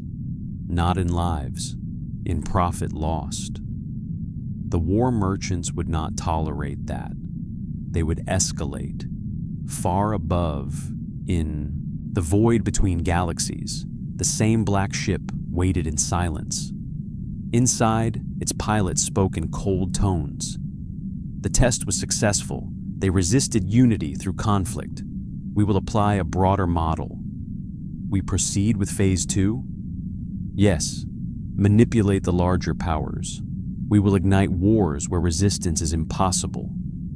And the individuals below? They are not a threat. They are a market segment. Then what do we call this campaign? The artificial voice answered. The age of manufactured war. The ship vanished into slipspace. The first true villains had finally revealed themselves. Not Sith, not Borg, not militaries, not empires, but the ones who fed them. The forest moon stood silent as the three factions parted, separate but no longer alone.